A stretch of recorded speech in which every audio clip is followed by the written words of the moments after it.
Hello everybody. Before we get started, as always, I want to give a shout out to the lovely music we've been listening to during pre-stream here. This is Retro by Deuscain DP. You can find their information in the credits section of my Twitch page.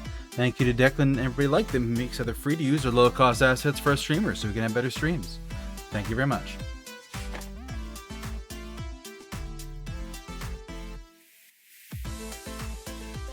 Find the right button here. Hello everybody, good morning, good afternoon, good evening, good night, wherever it is in your part of the world. I am Deuscain, your variety type streamer for the night. And tonight we are beginning our journey through mental health with Vampire Therapist. It's a game I've had for a while, I've been meaning to play it. I've seen a few other people start it up, but I really haven't dug into it much myself. And I'm like, you know what? I was looking for a nice cozy visual novel. This one seems fun. We're breaking out the old Persona 5 vampire outfit for it too. So fuck yeah, let's dig in. I love this one. Dapio did a great job on this. But yeah, so we're going to be starting Vampire Therapist tonight. I have a little bit of an idea from seeing other people play it, but I haven't much gotten past the first day or two in game. So I don't know anything beyond that. So I'm interested. I also do have the DLC for couples counseling too. So I am curious what's up with that. So we'll see if we play that on stream or not, but I'm leaning towards yes. But before we get started into that, as always, I'm going to do a little bit of just chatting here. So to start off with, hey, hello everybody, how are you doing? Hope you're having a good Monday. I actually streamed on Monday this week. I didn't crash out like last week where I was super tired and EP. Sorry about that. But also, Luopan Story, congratulations on first. You were here first and you have the redeem to prove it. Congrats. But yeah, I've been finishing a bunch of games lately. I finished... was it Constance? Was 2 Mondays ago, and then I had like a stream where I just kind of did something, and then I was going to continue 9 Souls last Monday but didn't get back to it. And there's the new Monster Hunter content that came out on Wednesday, and I did that. And then Vex and I finished Split Fiction on Friday. So yeah, bunch of games finishing up, making some good progress. I also spent the weekend uploading a bunch of content to my YouTube again. So it's not going out yet this week, but if you want to check it out, my YouTube is going to start having new content popping next week. I basically, let's just say the new year and the holidays were not kind to me with the washing machine break, the water damage, the carpet replacement, and I didn't get a bunch of stuff done, not the least of which being didn't get any shorts made, didn't get any clips made to turn into shorts.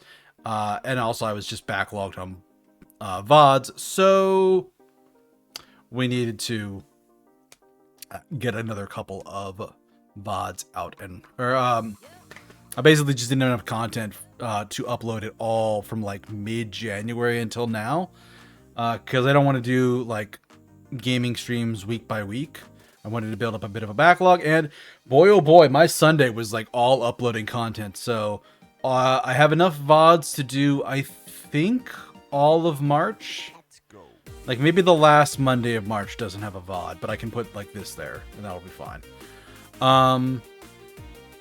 Then I also uploaded shorts, because they did put in an order for shorts to my editor, Debbie, in February, so I got those back. That might have been late January, but anyway, I got 10 from Debbie, so those are actually scheduled out through the end of April and a little bit into May, which is probably a bit too late for those because some of them are like Christmas or holiday themed, but yeah, it's fine. But I need to work on my workflow for like doing clips and stuff, and do them a little bit more regularly than like once a month. I need to get them done so I can send them out to Debbie at a reasonable time. But I do have some time and wiggle room now, so it'll be good. But aside from that, what else have I done?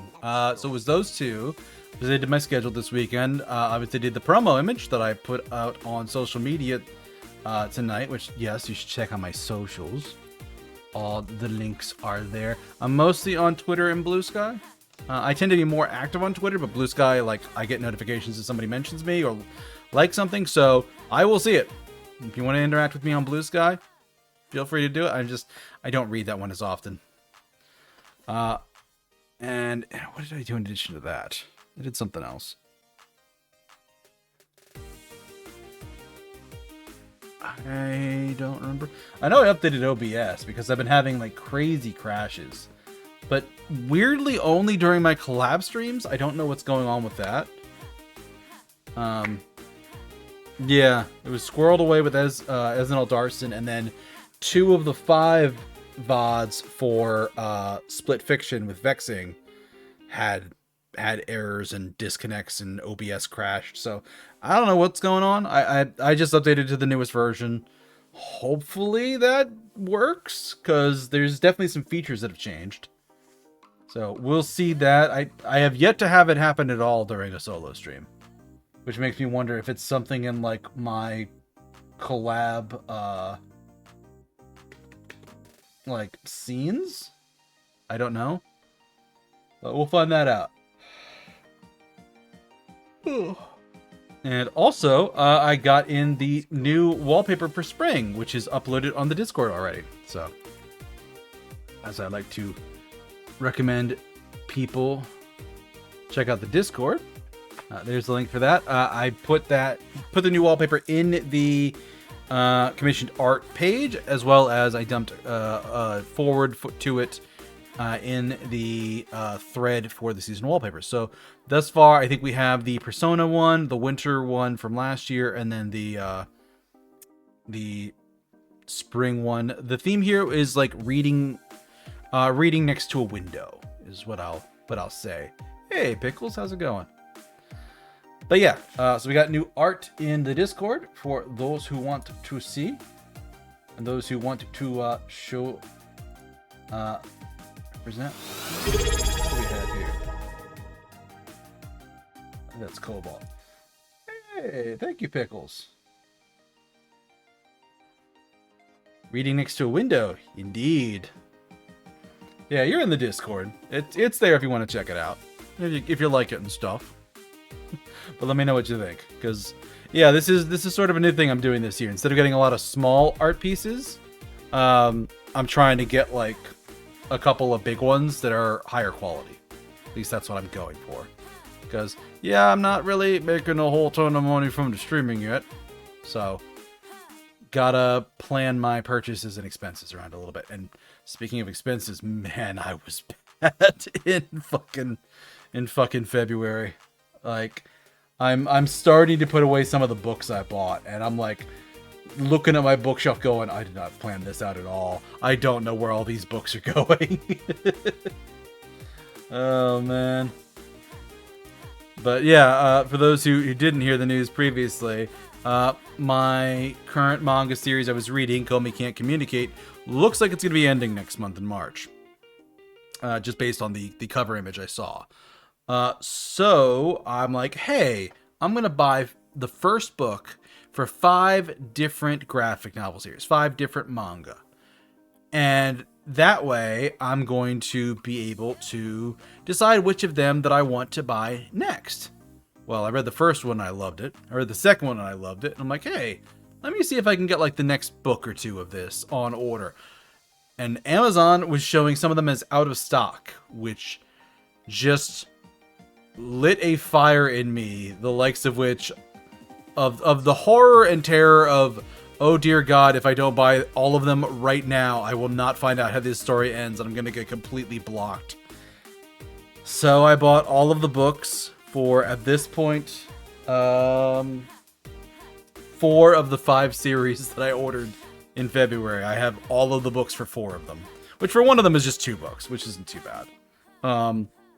One of them is 4, but I currently have the next 2 volumes pre-ordered.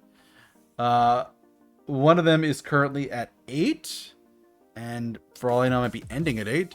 And the last one is currently at 10, and I know there's going to be a book out later in the year. So it's like, So all told, last month, or this month still technically, I think I bought somewhere around, let me think here. It's 10 books for one. I think it's 8 for the other, but maybe it's 8 with the pre-order, so it's probably 7 now. Plus 4, plus the original 5. It's like 25 to 30 books last month, of which I have definitely not gone through all of them. Even if they're manga, I still haven't gone through all of them. So yeah, I went a little book crazy last month. So yeah, my budget is unhappy, to say the least.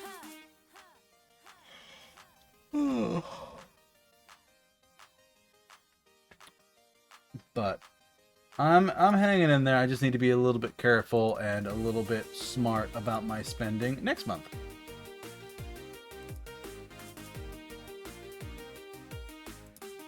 So, yeah.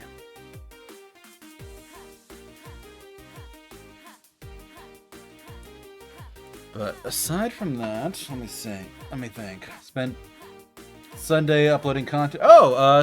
Friday. Friday I had off from work, for those unaware. Ended up having to run a couple errands. But I basically spent the morning bed rotting because I was just tired.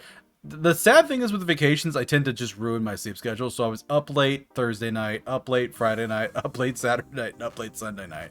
I am dying a little bit today. But, yeah, I spent Friday morning kind of just resting and chilling and relaxing. And let me adjust this. That feels wrong. No,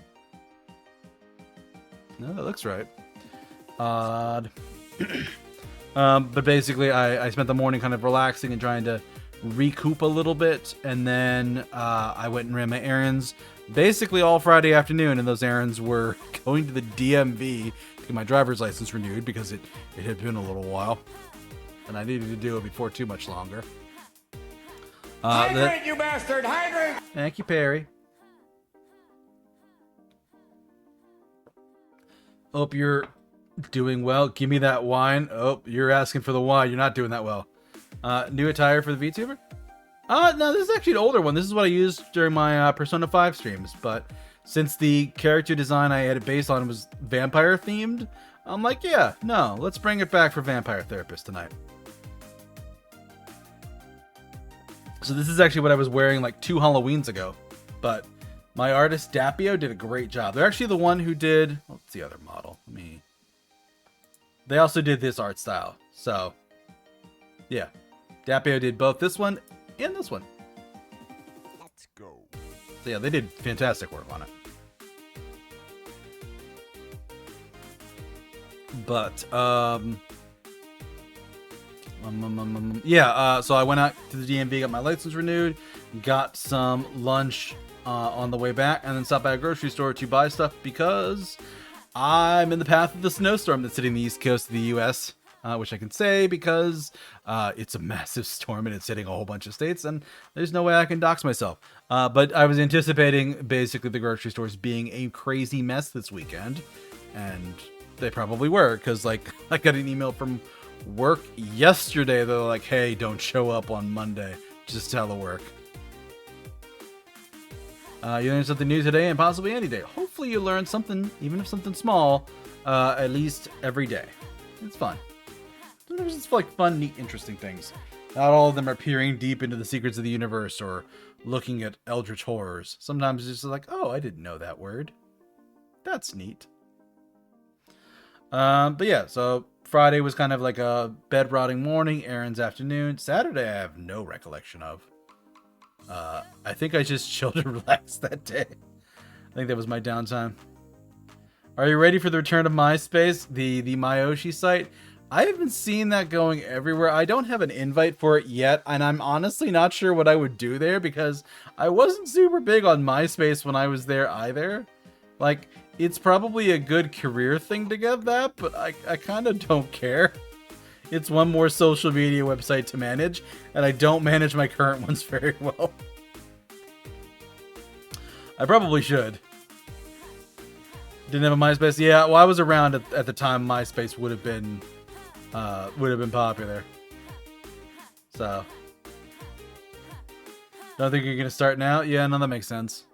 For me, it's just one of those. It's one more thing, and it's not a particular type of site that I enjoy. So, like, I would rather invest money in, like, a card website or something like that. The time and energy into that.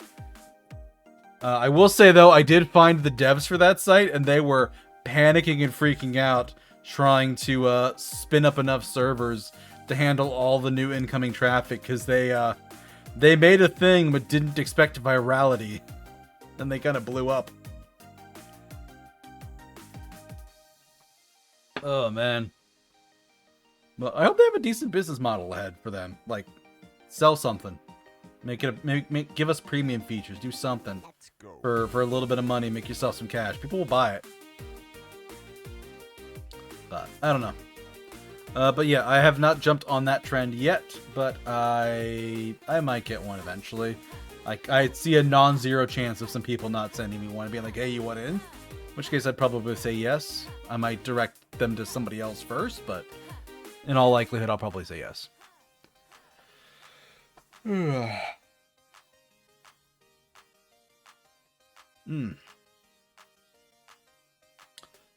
But aside from that,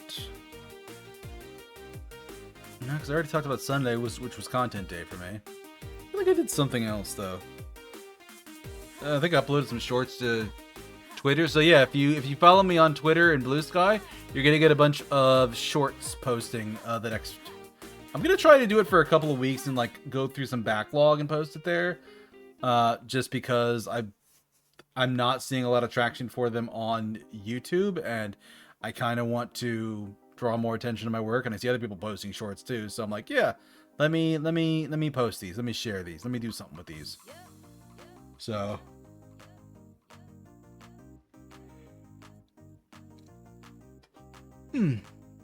But yeah, we'll see how that works out. This is just, I need to upload more content or comment, or not even comment, because I reply to people plenty on the site, but I don't post original content nearly as often as I should. So. Let's go. Yeah. Gonna have to do more of that. But yeah, aside from that, that was kind of my weekend. Not nearly enough sleep. Did do some reading. Got some books read, but the pile remains. As do all of my other piles that I have yet to acknowledge or read. But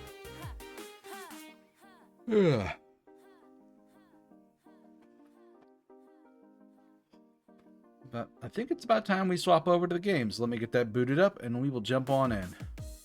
Your mission art looks very nice. Thank you, Pickles. I'm glad you like it.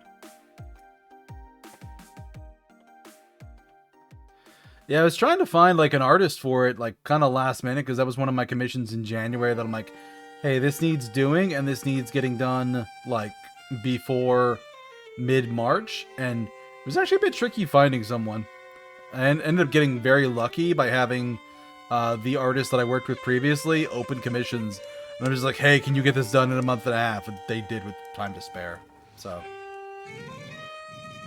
But yeah, we got the base game here, which I really haven't done much. What's my time in this game so far?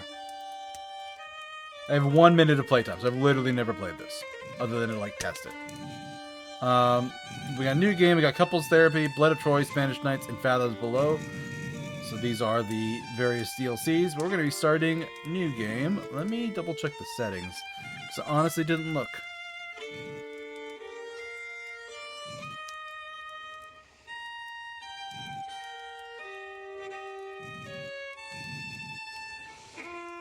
New game. Vampire Therapist explores or touches on sensitive topics such as war, abuse, addiction, sexual oppression, suicidal ideation, religion, and of course death. These may be uncomfortable or upsetting for some readers. Recommend that readers with a history of trauma related to any of these topics approach the game with caution. Naturally, a game about vampires will also involve blood and sexual themes. Strong language is also present.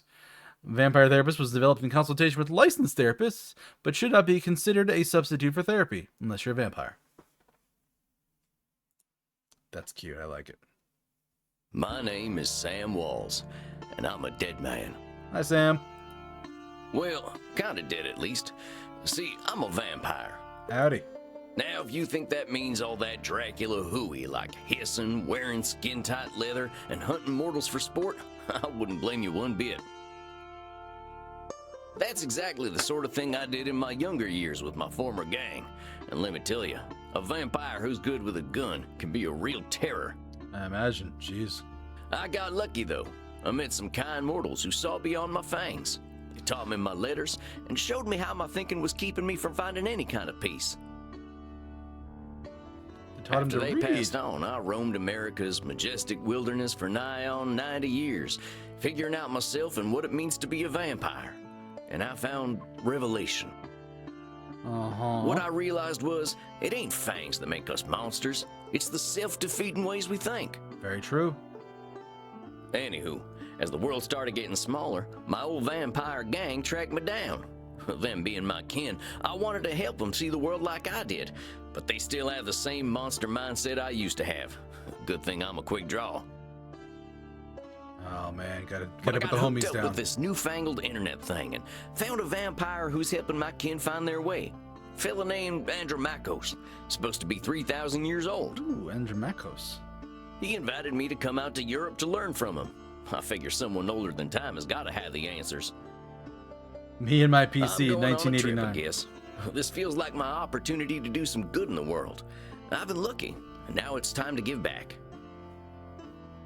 It's a cruise Vampires ain't monsters. Or at least, they don't have to be. And come hell or high water, I'm gonna prove it to them. ticket. Nice. I like it. It's a good intro.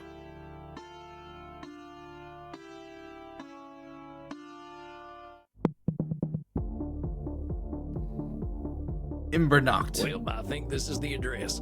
Number 27, Clean Flitter Mouse Streeb? Klein Fletter Moss Strass. Sure is a hell of a lot of ruckus for this time of night. People stay up late here. Probably vampires. Wait a minute. These folk are vampires. Better watch myself.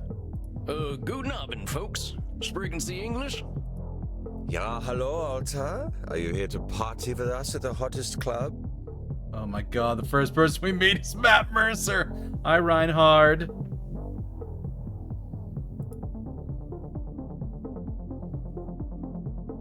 I'm looking for Andrew Makos. You mean the club owner? Ja, that is why we are here. If you're lucky, he will invite us to the private party at the end of the night. It's a private party, eh? Well, what happens there? I think maybe it is too kinky for Americans to hear. I don't think what I'm wearing will fit the dress code. The cowboy look is totally sexy, but you will get a bit sweaty.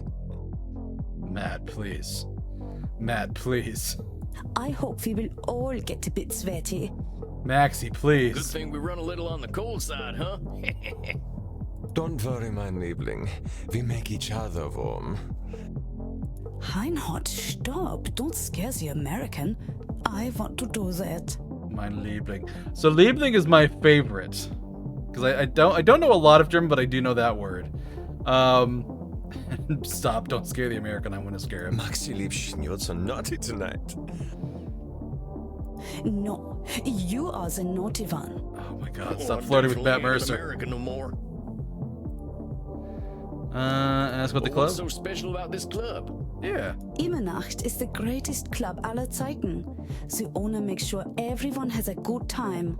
Good time. If anyone acts without respect, they are banned from the club forever. You are free to do and be whatever you like, as long as you are harming no one. And I hear that they are now attracting sexy old cowboys. Heck yeah, they are. Wait. You got red vampire eyes. They don't. Are they mortal? Shh, Maxi, he is old enough to be your grandfather. Oh, come on now. You're just flattering me. I'm only a couple 100 years old. Oh mein Gott, he is so cute, Reinhard. Can I keep him? So hey, he's a cowboy, but he's a couple 100 years old. The American West was like... That was like the 1850s? You can be whatever you want at this club. I'm gonna be confused, mostly. I can cut loose. What kind of party is this? The kind where we dance all night and get sexy. Sure we do, Matt. Oh, here are them kind of vampires. Ach so, there are better things to suck than blood, oder? Matt, please. Matt, please. I used to watch your D&D show, Matt, please. Although we have to get past the bouncer first. If we do not, I'm thinking our night is ruined. Oh, wait a sec. There's something about what she just said. I can feel it. It reminds me of one of my revelations about the funny patterns in the way we vampires think. Well, let's see. One type of thinking I noticed I called hot branding. That's when we brand ourselves with names we can't get rid of. There's high noon mind. That's when we treat a situation like it's a do or die showdown. Noon mind? And there's Okay. saloon thinking. That's when we act either helpless or invincible, like we've just drunk a pint of moonshine. Sam. I can always check my journal if I need examples. I kept all my notes about the funny ways we vampires think in there. I think I know which one of them funny ways they're thinking in, though. Hold on, compadres. You seem like the kind who can make their own fun. I don't want to have my own fun. Immernacht is the only place to be on Friday night. Well, it's not branding because it's not a thing. It's not saloon thinking. I don't think.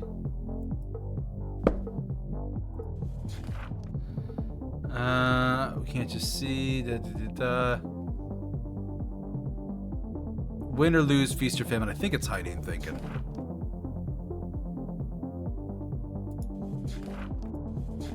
Hot branding, awful names. We don't do that.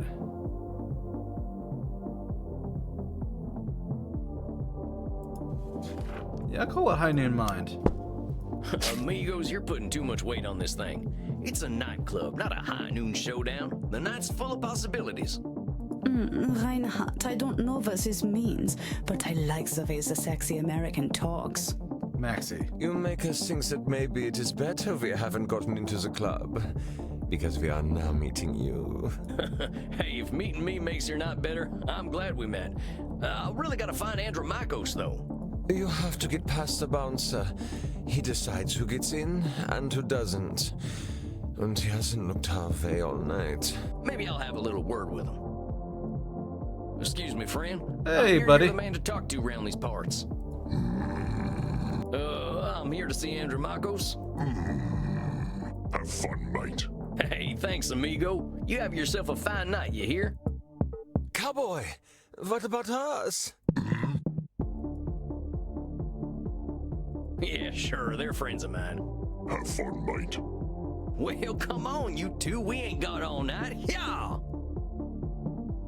Hopefully this won't end in tears.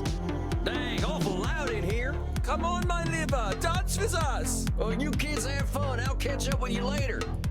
Tarnation, I'd rather hear a gopher giving birth than this. Sam! Oh my god, yes, I love better him. talk to whoever's slinging drinks in this here saloon.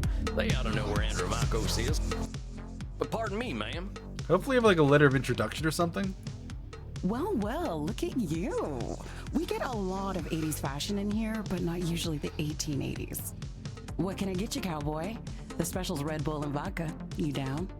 I never drink Red Bull. I'm actually looking for the owner. He around tonight? Might be. What do you say your name was? Sam Walls, begging your pardon. Sam Walls, huh?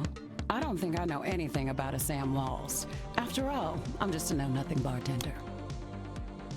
From where I'm standing, I see someone with style and confidence, not just a drink machine. Don't go branding yourself like that's all you are. Don't you go worrying about me, cowboy.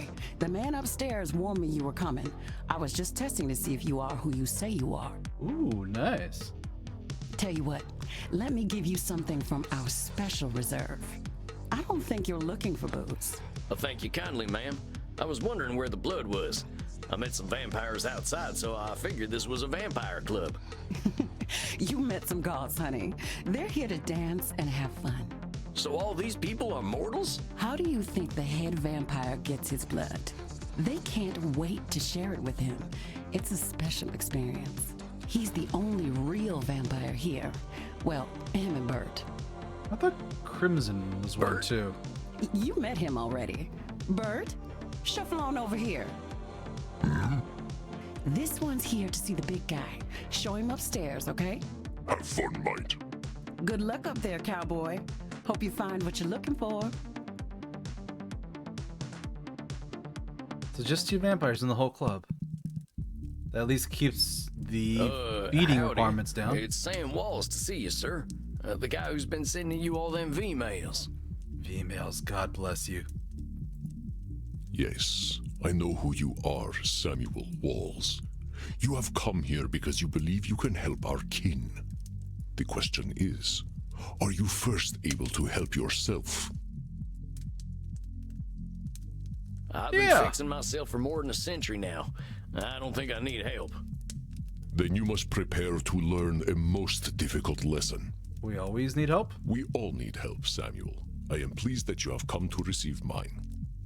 Okay, I guessed right. Dang, you scared the heck out of me. You must allow an ancient vampire his games. He will play them regardless. Please, sit down. What an absolute pleasure it is to meet you at last. I found your messages most intriguing. Afraid there ain't much here in the way of intrigue. I'm just a lonesome cowboy looking for answers. You know, I receive V-mails every day from vampires seeking my help. You are the very first to seek my aid in helping others. This alone makes you intriguing. Nice. Well, dang. I think you're gonna be sorely disappointed when you get to talking to me. I'm just honored you're giving me the time of night. I have unlimited time, Samuel. I am pleased to share some of it with you. Our kind can be rather set in their ways. It is inspiring to see someone so young and eager to learn. Yeah, well, I wasn't much for learning when I was alive. Just making up for lost time, I guess.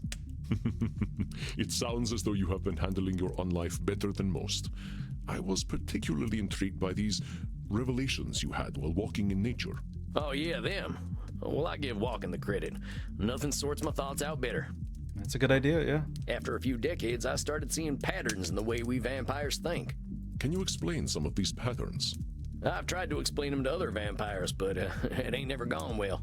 I can try, though. See, we tend to assume certain things just because we've been believing them since we were alive. Yeah, it's habits. Or we decide the world's against us just because we're hungry or tired or something. And when we start tackling problems that ain't real, we ain't fixing our real problems. That make any kind of sense? Fascinating, Samuel. These revelations that you had in the woods, mortal psychologists have a term for them. They are called cognitive distortions. Cognitive whoozy what now? Cognitive distortions. They are exactly as you described them. I will explain in a moment. Please, tell me about these specific revelations you had. Well, I noticed how we stress ourselves out by making everything a battle of do-or-die absolutes. High noon mind, I call it. Like that feeling you get right before a big shootout. I must confess I have no experience with this feeling.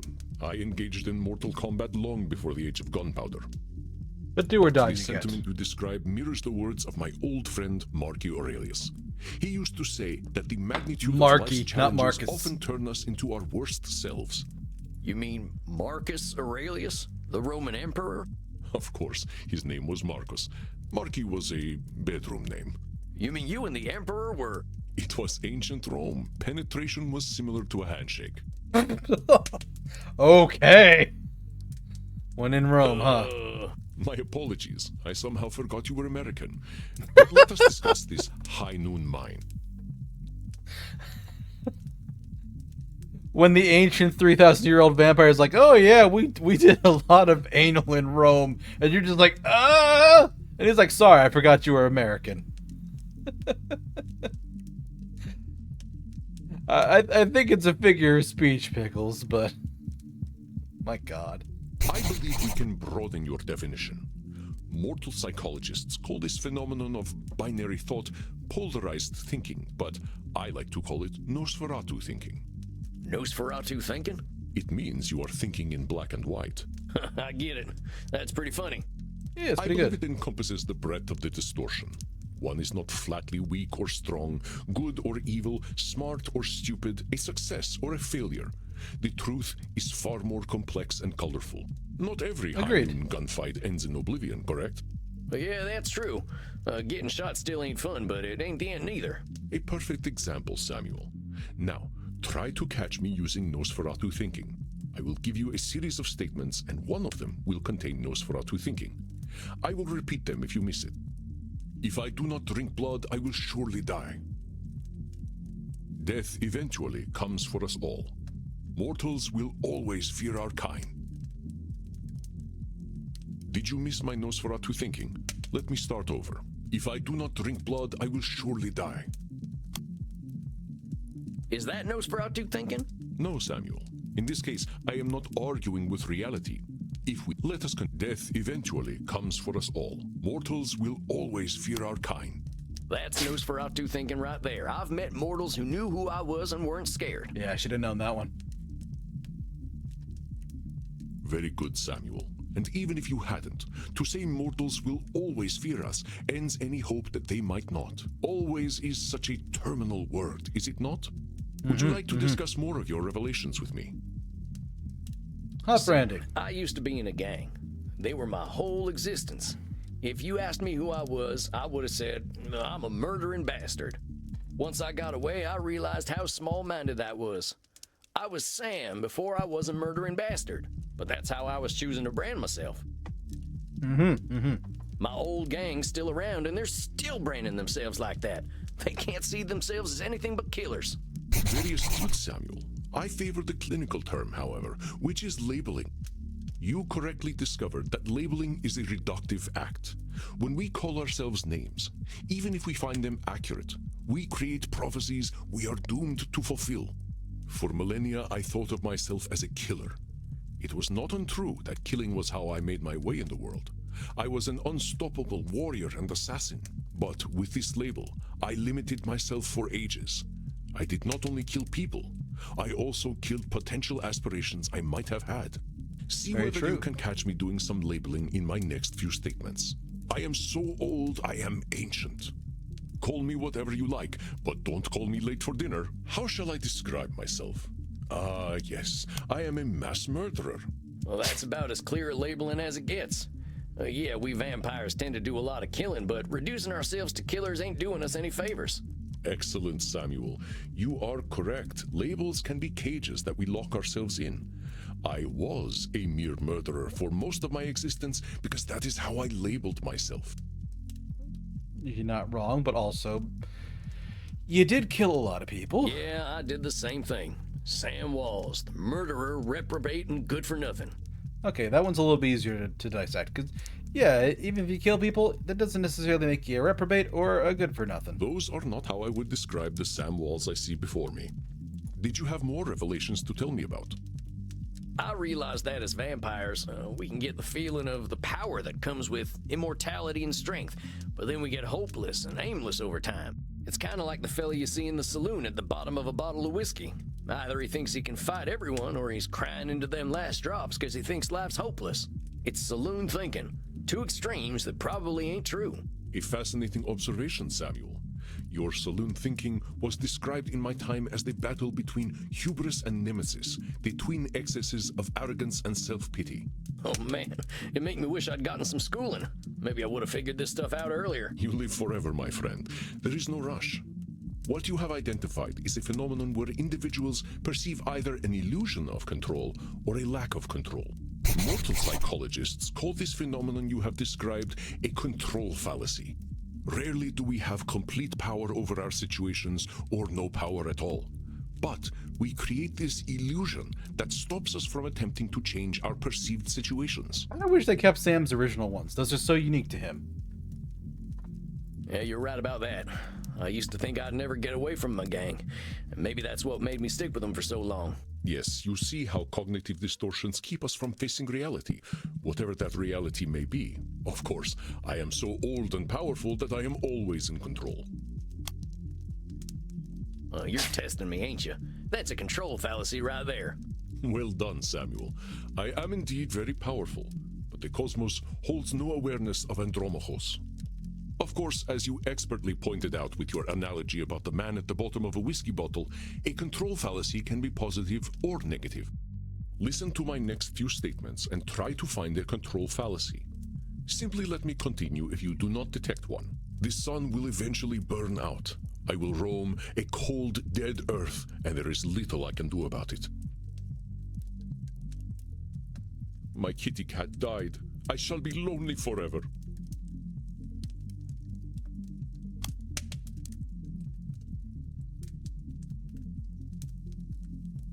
I shall never feel the warm sun upon my skin again. You didn't catch my control fallacy. Let's try once more. The sun will eventually burn out.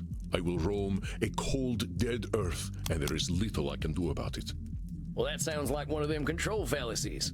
With all eternity, heck, I think you could do something to save the sun. I applaud your optimism and ambition, Samuel, but some things we must be prepared to it. My kitty cat died. I shall be lonely forever. I'm sorry about your sweet kitty, but you could always pick up a new one. Or there's lots of them just waiting for a loving home, so you don't need to be lonely. It was just an example, Samuel. Well spotted. But I do speak from experience. I felt this way once when a pharaoh I was dating had our cat mummified. I went into a murderous depression that nearly decimated the continent. But I had the power to help myself all along by adopting a new friend in need of a home. Oh, dang, don't let me get on your bad side. I doubt you shall see it, Samuel. Did you have more revelations to tell me about? I think that's all of them. Or at least the ones that were the most obvious to me. That you recognize the concept of cognitive distortions at all is most impressive, Samuel. What took me nearly 3 millennia to understand took you merely 2 centuries. That is pretty good. Oh, come on, you're just flattering me. I'm just a dope stumbling his way through one life. Are you now? Tell me, Samuel, what kind of cognitive distortion are you exhibiting when you call yourself a dope? Yeah, I'm doing some labeling. I gotta watch myself, huh? As long as we retain any humanity, we will have cognitive distortions. What we are aiming for is not to become perfect beings, but to understand and accept ourselves. Valid. As long as we can recognize cognitive distortions, we can address our real challenges. One cannot drink blood from a straw man, after all. Huh. I ain't never heard that one before, but I like it. If it helps solidify the concept in your mind, then I am well satisfied. I know you came to learn from me, so I will do my best to honor your good intentions. Let us ensure that you understand the concepts of labeling, control fallacies, and Nosferatu thinking. I will give you a series of statements, and each one will contain a cognitive distortion for you to identify. I will begin. If I invite over my vampire friends, I know I'm going to have to deal with guano all over the place when they turn into bats at the end of the night. Well, that's not labeling.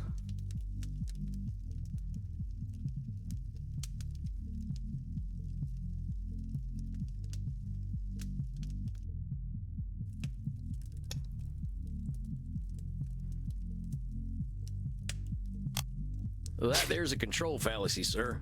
You're acting like you've got no control, but you could lay down some ground rules for guests, or some newspaper. Yeah. Or express concern to my friends that they have not been toilet trained. Very good, Samuel. Let me try another. I am Andromachus, the ancient darkness, the scourge of the Mediterranean, the mortal's bane. That sounds like labeling. That's definitely some intense labeling. Those are some hard names to get over. You are not wrong. Those names followed me for millennia. It was most stifling. Let me try another then. If my club's revenues do not significantly increase, I will end up living on the street.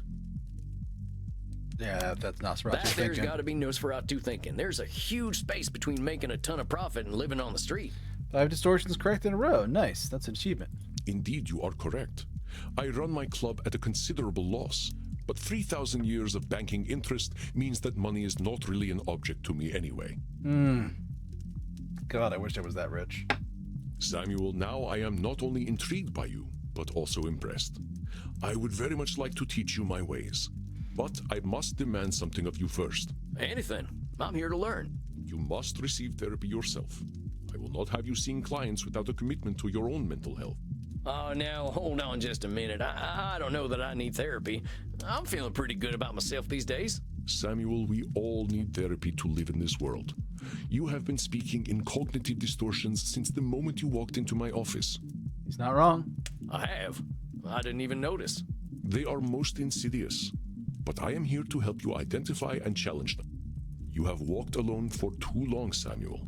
Allow me to share my experience with you. Well, all right, if you say so. I appreciate your taking the time to work on this, old cowpoke. Like the emphasis on not overlooking yourself. Me too, Pickles. That's really good. Like that's correct. And therapists do see other therapists. We have all the time in the world, Samuel. But for now, you must be eager for something fresh. Please, dance, drink your fill. We will begin tomorrow. Okay, then. Well, sir, it's been an honor. You don't have to call me sir, you know. All right, then, Andromachos. Andromachos. Hey, Andromachus. Hey. Just call me Andy. All right, Andy. I'll see you tomorrow, then. So I don't know what the Makos in that name means, but Andro is the Greek word for man, or like person. Dang, look at all them mortals, sweating, blood pumping. I am thirsty. There ain't no power on this earth that'll get me on a dance floor. Maybe I'll see if the bartender's got anything for me. She did say she had something earlier. If it isn't Clint Eastwood again. How'd it go, cowboy? Seems I'll be sticking around. Guess I'd better get used to things around here. Good to hear. About time someone helped Andy with his work. Seems you vampires have a lot of problems to fix. Name's Crimson, by the way. Fine meeting you, Crimson. How do you know so much about what Andy's doing? Pillow talk. I'm his blood partner. No shit. How's a mortal get hooked up with an ancient vampire? I'm a rock climber. I stumbled into one of his lairs in Madagascar, found a cave while climbing a mountain, and there he was, naked in a hot tub. A hot tub. Man, I need to find one of these caves. Dang, Must have been a sight. You ain't kidding, cowboy. Didn't expect a luxury apartment with a gorgeous naked vampire inside of a mountain. We hit it off, and he asked me to come back here with him. I like an adventure, so I said, what the hell? I'll date the gorgeous Dracula. But what are you doing talking to me, cowboy? The blood's running hot on the dance floor, and these kids don't mind a little biting. Ain't no way I'm dancing. There's gotta be a better way to get something fresh to drink. Reinhard, look, it's the sexy old guy again. You should buy us a drink, old guy. You'll probably get lucky. Actually, you will definitely get lucky. Mercer, Pleasures please. of the flesh ain't exactly what I'm after tonight.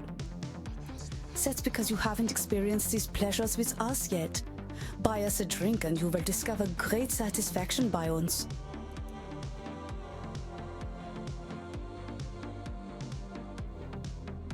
Oh, they're all negatives.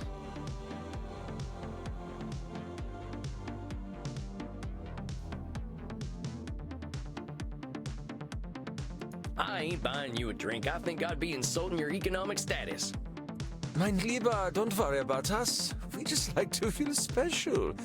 We have lucrative jobs in IT. Oh, bless you, Reinhardt. Oh, yeah? Well, maybe you can help me. See, my printer died again. Getting real tired of these things.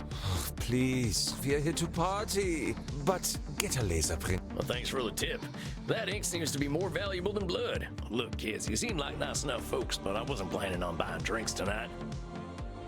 Stop teasing the cowboy, Kinder. They're just messing with you. Drinks are free here. Dang, really? Ain't never been to a saloon with free hooch. Call it a drink exchange. Huh. So, everyone here knows they might be sharing blood? Only as long as there's consent. We like to create a safe environment here. Why don't you take Reinhard and Maxie here back to the kink room? To the what room? Wait, kink room? Mm-hmm. You're not in Kansas anymore, cowboy. We are not afraid of sex here. Hold up. Wait a minute. Let me check something. No, that ain't in the tags. I don't think I'm gonna get banned for playing this game, but I gotta check. I'm from Missouri, but point taken. Nobody has to do anything they don't want to do in there. Just have fun and drink your fill, handsome. I'm sure I'll be seeing plenty of you.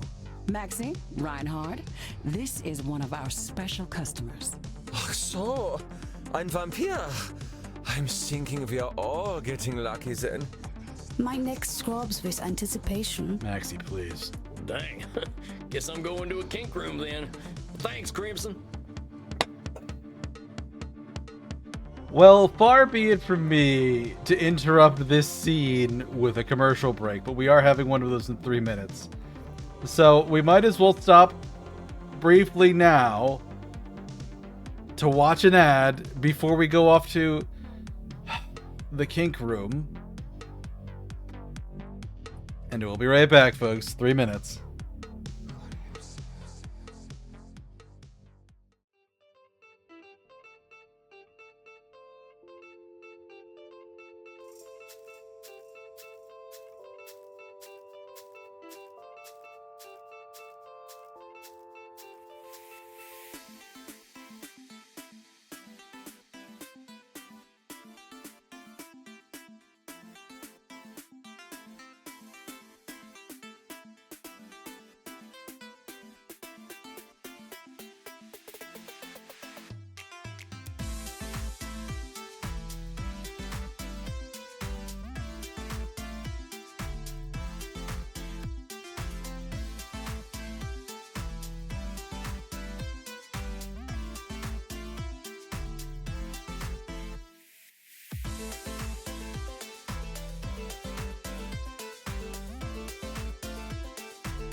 All right, everybody, we are back. Let's hop back into it.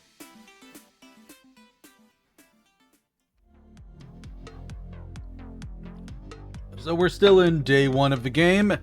Resuming where we left off. Dang, I guess I'm going to the kink room then. Thanks, Crimson.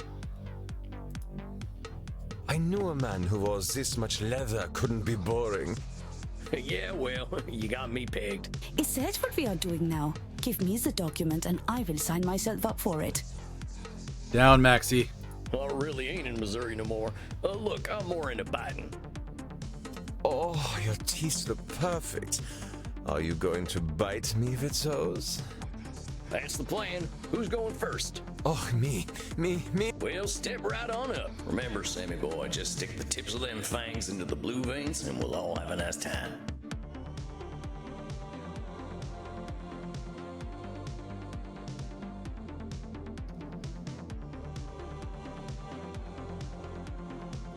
Oh, das hat sich gut angefühlt. Oh, that's a good thing. Is it my turn yet? Well, sure thing. Come on over. Like, I can't move it. Oh, Reinhardt, the hot old vampire wore me out. Me too, Maxie. I feel as though I have set up a mail server. Oh my god. Not the IT jokes from the overly sexy horny goth Matt Mercer. Reinhardt, mein Sucke Fledermaus. Ich bin so müde, sexy zu sein. Mein Zucker I Fledermaus. will get us a taxi cab, Liebchen. Und du, cowboy? Next time we will talk about that thing you mentioned earlier. Do I have...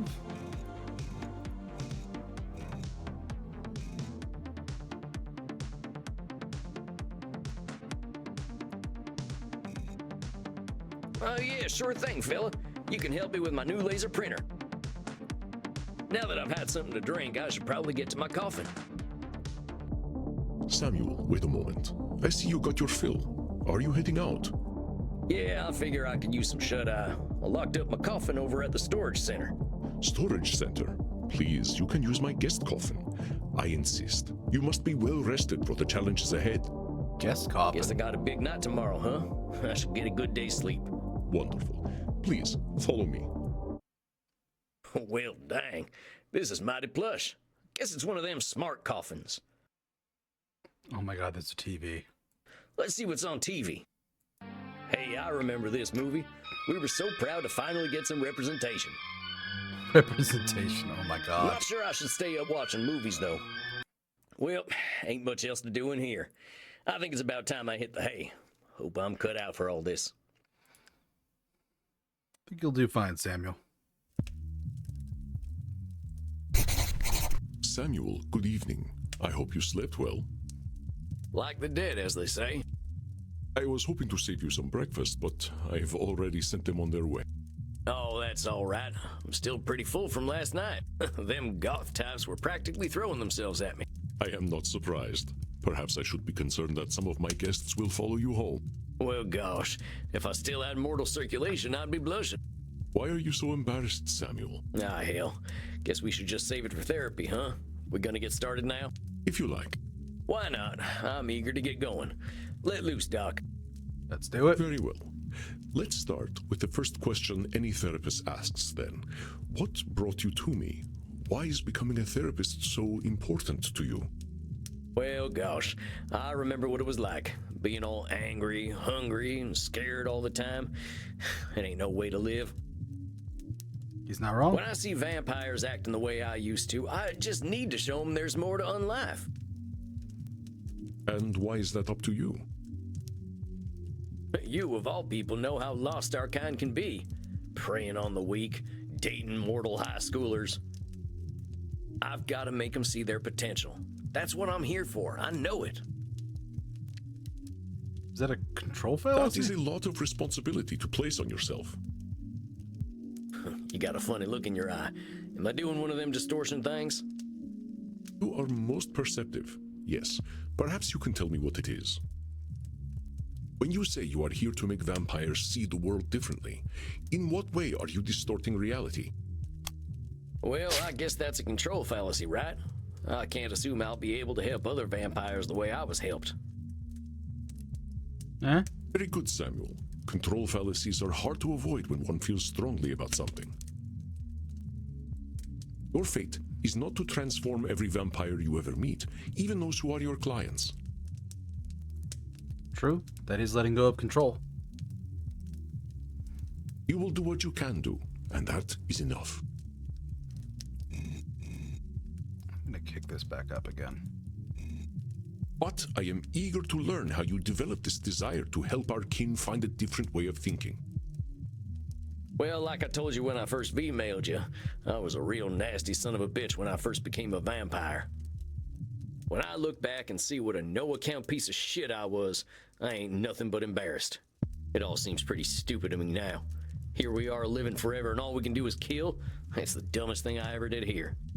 I'm going to stop you for a moment. Stupid, no-account piece of shit, nasty son of a bitch, dumbest thing.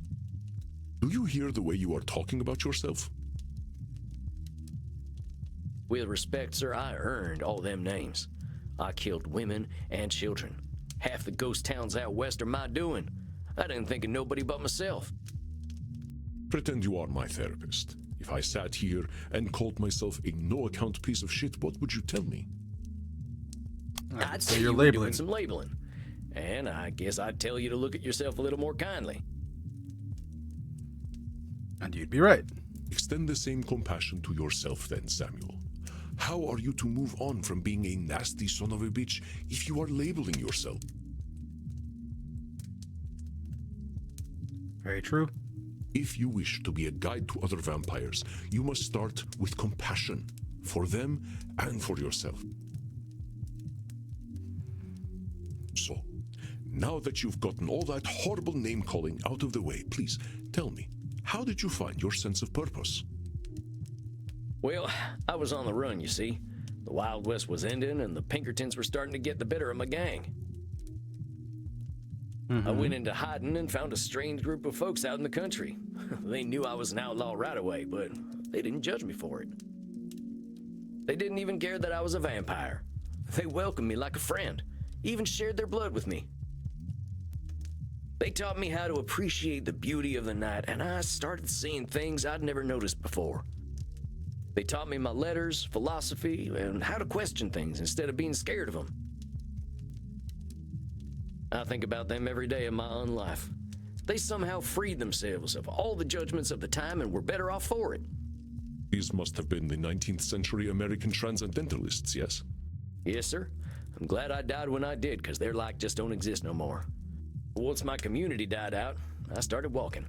That was something else they taught me how to do. There ain't nothing like having a walk and a think. I walked in nature for about 90 years and just took in all the grace and beauty of my country. That's a good I thing guess to I do. was kind of selfish, though. I should have been helping other vampires the way the transcendentalists helped me. Why? Why waste 90 years walking when I should have been helping others? Seems pretty obvious to me. I could have done a lot of good in that time. You couldn't have done that good without walking, though. But your should turns that which you could find fulfilling into a duty. You create an extrinsic motivator. Truth statements are another cognitive distortion, something created by your own mind. Nature asks almost nothing of you. Even if your should comes from a place of good, it creates undue pressure. And what do we do once we are pressured? We resent the shoulds. We procrastinate. And as you know, we have a lot of time to procrastinate. You got that right. Why do today what you could do next century? Exactly. Should statements remove the intrinsic joy from that which you find fulfilling?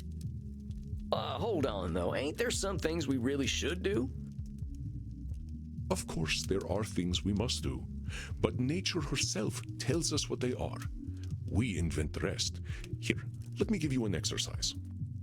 Sure. Listen closely. See whether you can find the should statement that is a distortion. I should go to the vampire dentist. You know what they say. If you have bad fangs, you get bad blood. I should drink blood today. I should take my blood partner Crimson out on a date. I should be wary of sexually transmitted diseases. Did you miss my should statement? Let's try again. I should go to the vampire dentist. You know what they say. If you have bad fangs, you get bad blood. That's the one. No one should go to a dentist. Goddamn butchers.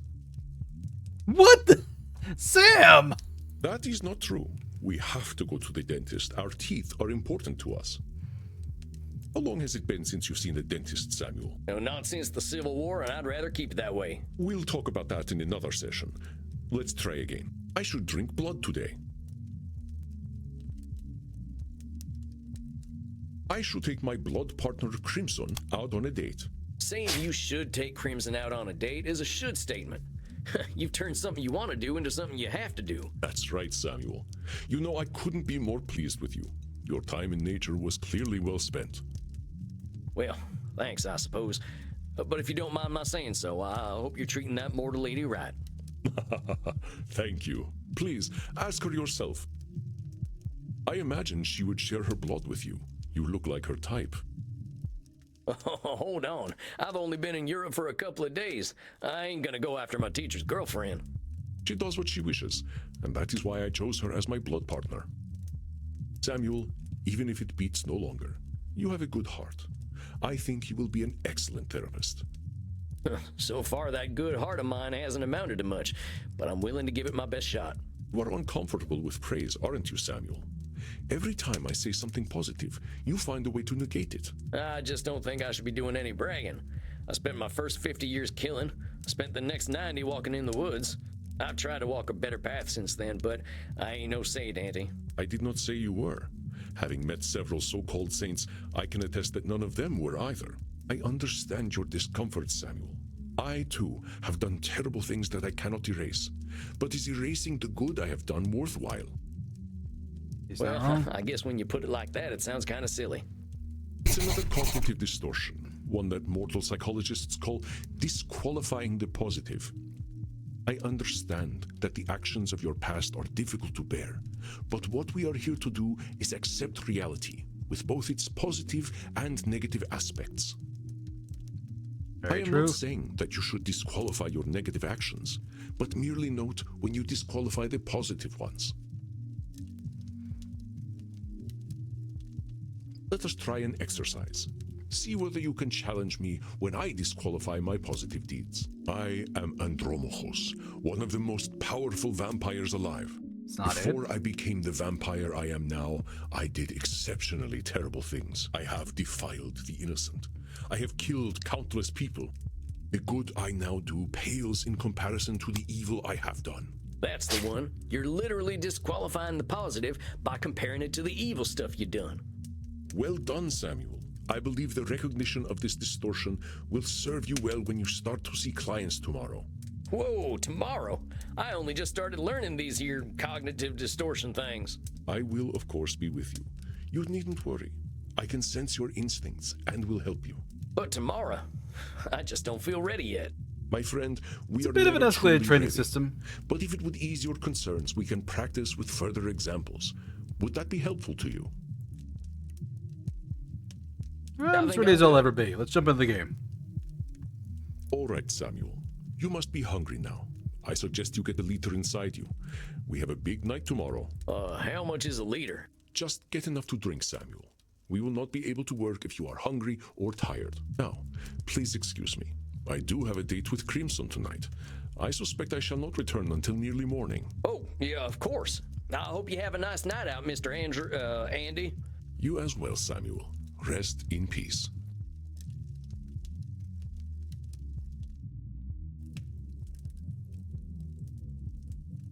Ah, Samuel, glad to see you are awake. Your first client is on his way. What, already? Look, Mr. Andy, sir, are you sure I'm ready for this? These are people's brains I'm messing with. Fear not, my friend. You are a powerful vampire in your own right. To be so young and have so much empathy is quite a gift. He's not wrong. All you need to do is listen, and I know the truth will reveal itself to you. Shucks, wish I had your confidence. Well, to a limited extent, I can see the future. If you are about to misinterpret a client's distortions, I will set you back on the right path. Ooh. You can see the future. It's not that impressive, really. You start to see the patterns after 1,000 years or so. Hey, now, none of that. Dang. If seeing the future ain't impressive, that's gotta be a distortion. Disqualifying the positive, it's gotta be. You barely require my aid as it is. If you need guidance, I will provide it to you telepathically. Don't think about it too much. When you are 3,000, such things will cease to impress you. Let us look at your first client's case file. Dr. Drain, huh? You ain't got no first name? Class 1614 graduate of Royal College of Physicians, studying the nature of blood for several centuries, became a vampire after a post-mortem blood transfusion experiment, now runs a global pharmaceutical research company. Is concerned he's developed an addiction to a drug of his own formulation. Suggestion: detect strong irritability on the phone. Investigate Drain's drinking and sleeping habits. Many vampires go by one name. Families and titles seem to become more abstract after a certain age. Huh. So is it funny that he kept the title? Indeed. You catch on quickly, despite your habit of disqualifying the positive. I will let you work now. I shall be meditating in my coffin, but I will sense when you need my help. But I... Samuel, I know you can handle this. Be yourself, and all will be well. Satan bless it all, I hate flying! Hey there. God's blood, what on earth are you? My name's Sam. I'm the new therapist. Make yourself comfortable, Dr. Drain. And American as well. Good God, it's not enough for you lot to take over the world of the living. Even the halls of the dead aren't safe from you. A little mean. Oh, well, I suppose your lot are all into this touchy-feely stuff, aren't you? Hey. And ignorance, even American ignorance, is bliss, I suppose. Oh, sweet ignorance, how I do wish I knew thee. Damn it, how am I gonna work with this fella? I gotta ask Annie. Are you all right, Samuel? You gave me this fella as my first client? Why not? He is clearly hiding very little about his state of mind. How am I supposed to help him when he already sees me as the bad guy? Use your instincts, Samuel. Think about how you have felt in your darkest hours. I like the little distortion they have going on here for him. What does this poor vampire want?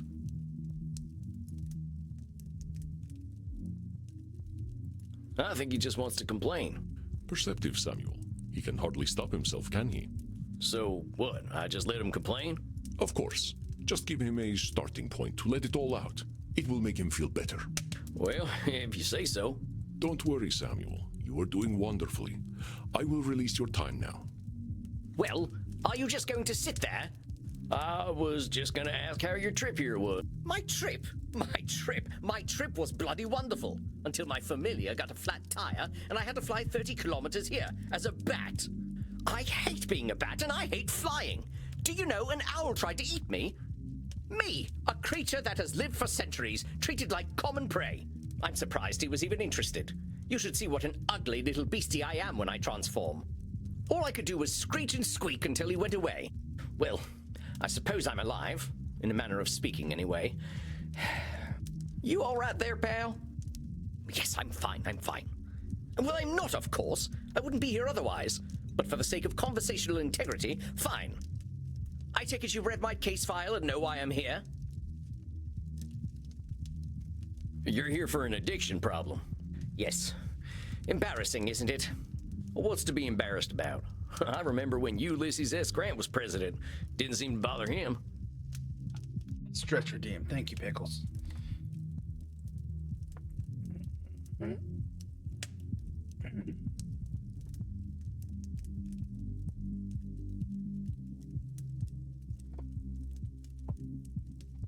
Well, let me stretch my legs too.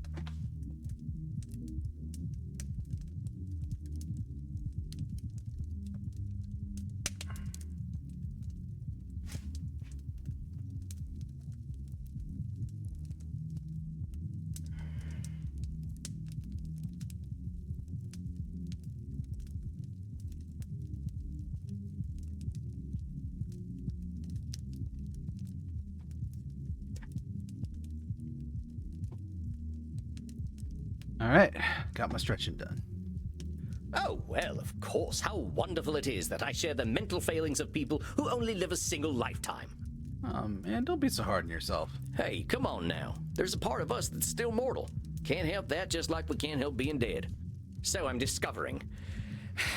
Look, I just need some tips and I'll be on my way. Just give me all the tricks, whatever one does to make addictions go away.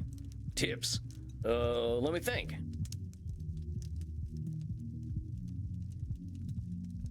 Partner, there ain't no tips that'll magically cure you, but I'm here to listen.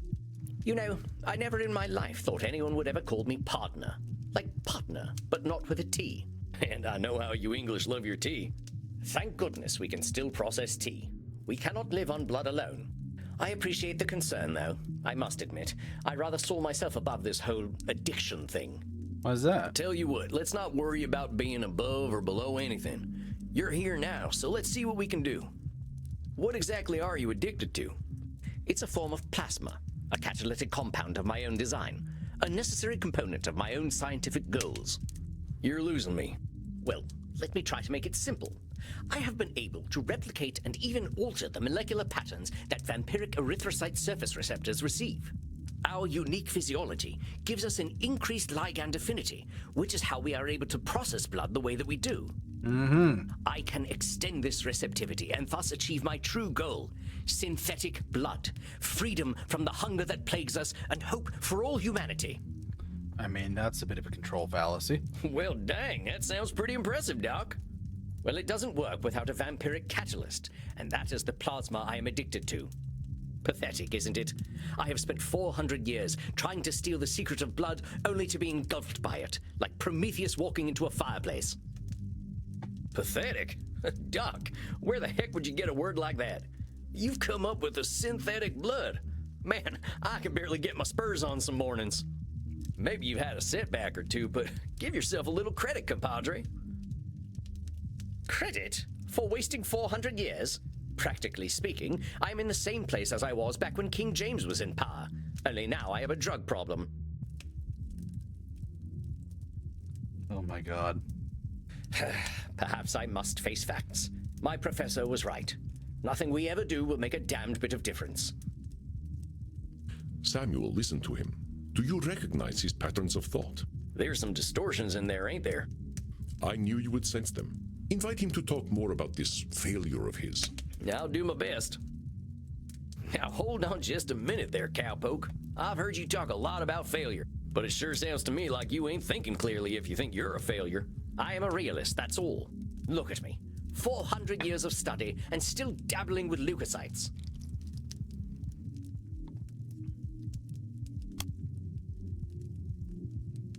So he didn't label himself. He didn't use a should statement. I don't think he's necessarily disqualifying the positive. So it's either his control fallacy of taking a hard thing and thinking it should be easier, and Nosferatu thinking being black and white.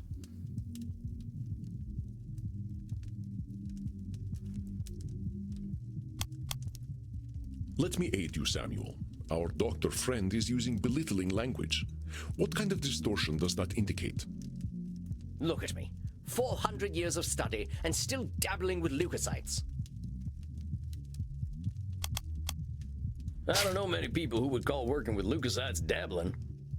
I mean, I gotta admit, I have no earthly clue what you're talking about. Belittling language, So yeah. unless you made up all them science terms, I think you might be doing more than playing with a chemistry set. Perhaps, but if we consider all there is to know about blood, I know precious little. But you know something. Very true. Yes, I concede I might know something about blood. I would hope so after 400 years. You still got more knowledge about blood than most, whether it's been 4 years or 400 years, amigo.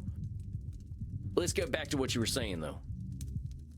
I'm saying I am surely the oldest, most well-studied doctor in the world. I should have achieved more than this. Well, who said you should have achieved more? Isn't it obvious? I should have something to show for 400 years of work. And what happens if you don't? Absolutely nothing at all. Well, that's my point. That is not as encouraging as you think it is. Ain't meant to be encouraging, just showing you a little reality. Well, it's all my fault, really. I cannot seem to motivate my scientists to reach the necessary level of dedication. It's always shocking to me how little urgency mortals have around death. All my fault. I think that's the part that's a problem. Can't motivate the scientists. This is a control fallacy. He's blaming it all on himself. So it's all your fault that you haven't come up with the perfect synthetic blood. It can't be anyone else's fault. Only I have the skill, the knowledge, and the experience. Pardon me for saying so, Doc, but it sounds like what you're doing is pretty dang complicated. It is. It sounds to me like you're some kind of god if you expect control over life itself. Please, I am a scientist, not a spiritualist. It is not control I seek, but understanding. And are you ever gonna have perfect understanding? No, of course not. I'm not a wizard. So how about not putting saving the world on one person, Doc? That is a simplification, but I take your point. As I was saying, now that I'm addicted to my own drug, I have joined the ranks of mortal celebrities in my utter irrelevance. He's labeling himself as irrelevant. Now, why would you go and label yourself irrelevant? What else do you call a man who has nothing to show after 400 years? I reckon I'd call him by his given name. Slapping a label on yourself don't do nothing but weigh you down. Oh, well played, cowpoke. Perhaps I am being a little dramatic. Yes, I'm aware that in reality progress has been made, enough to get to this point. But I didn't come here to ask for a pat on the back and to be told I'm a good boy. That ain't my department, but I hear they do some of that stuff downstairs. Yes, we all know very well that the Continentals are more sexually liberated than we are. But as I say, I don't want all this therapy stuff. I just want to stop using this damn drug. So what's so good about this stuff anyway? Why do you like it? I'm not certain. I don't remember what happens after I take it, but I wake up feeling, how do I put this, alive. Well, that don't sound so bad. A good nap can make me feel like a new man. I'm not talking about feeling refreshed. I mean I feel alive. As if I'm someone else. Someone who lives. And I wake up and find, oh gracious me, I am not depressed. You mean to tell me that you're going to sleep depressed every night? Oh, nothing of the sort. Oh well, I'm glad to hear that. You are assuming that I can simply go to sleep and my global scientific enterprise will run itself. So he always works, he never sleeps. Oh wait just a gosh darn minute. You're telling me you don't sleep? Yes, it's not as though we can get much deader already, and I have work to do. Is he taking an antidepressant? I think he's taking something that makes him pass out for a little while, and he wakes up with a full night's sleep, or day's sleep if he's a vampire. And yeah, it's amazing how much better you feel after a nice drink and a long nap. Jesus. So you're not sleeping, and you're always depressed. I think we're starting to get somewhere. Oh, don't be such a bumpkin. If you are a sapient individual, aware of the world around you, depression is the only sensible reaction. It has nothing to do with sleep. What a wonderful problem to solve. Yeah, a little bit. Don't be a bumpkin, he's calling me names. If you're a sapient individual around the world around you, depression is the only sensible reaction. It has nothing to do with sleep. Nosferatu thinking? Come on now. Yeah! It's a big world out there, and different things are depressing to different people. Everyone reacts to things differently. Ain't it true that a sensible person, as you call them, might even be a different degree of depressed? Very well, I suppose I might have been using a bit of mild hyperbole. Mild is putting it mildly, buckaroo. Buckaroo? Now I'm even more depressed. Regardless, I didn't come here to be a whiner. Oh, boo-hoo, life is hard. Yes, we all know it's hard.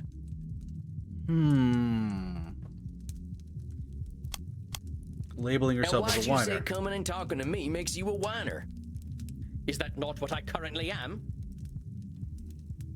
Sounds to me like you're expressing yourself. Whiner is the word you used. Yeah, if you want to call it whining, that's up to you. But that's entirely your label. Oh, very well, call it moaning or whinging if you prefer. Moaning, whinging, bellyaching, still all just labels. I don't believe I shall be using the term bellyaching in any case. But as I was saying, in the moments I wake up, I feel free. I suppose it must be what being an ignoramus feels like.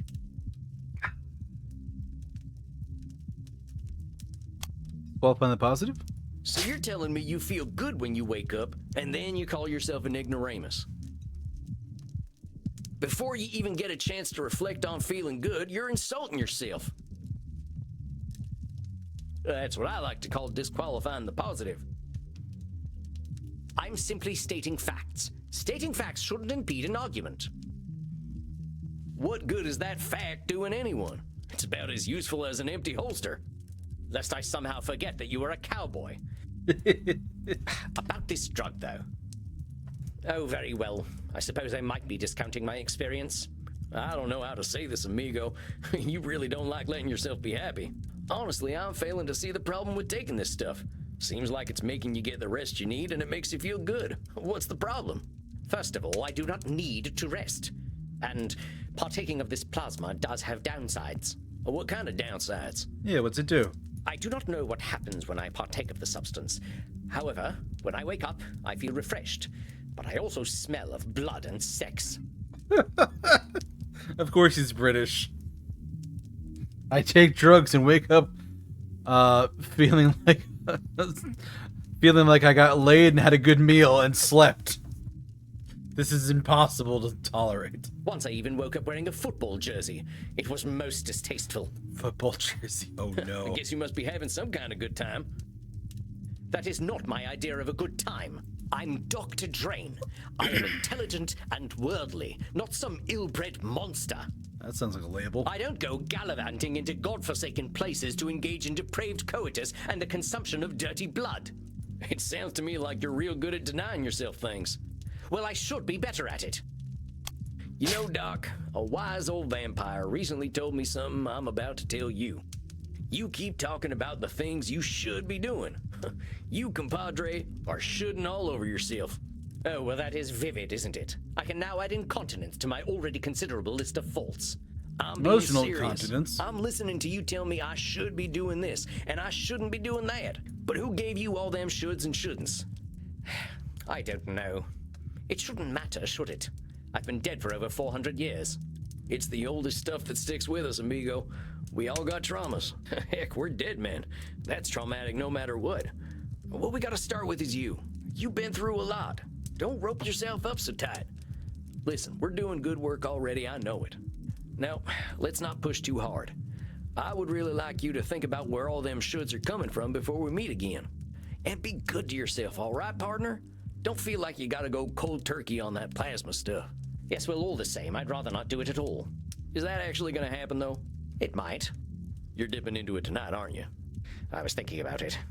All right, partner. Just give yourself a little compassion. That's all I'm asking. I'll admit, you've given me some things to think about. Not pleasant ones, mind. You can handle it, partner. You're way smarter than I am. Yes, well, that is certainly true. Very well. I shall do some reflecting, inasmuch as our kind can reflect. Ooh, I shall see you in precisely 4 weeks, then.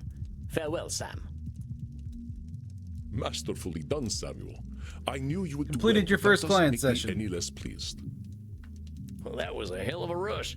That fella's holding on tighter than a holster to a gunslinger's hip. It felt real good to help him look at himself a little more kindly. Good, Samuel. Treasure this feeling. But also rest. Go downstairs, get something to drink, relax in your coffin. Next week you shall see a new client. I think they will be an interesting challenge for you. Next week. I bid you good evening, Samuel. Rest in peace. You too, Andy. Well, I guess it's time I got me some grub.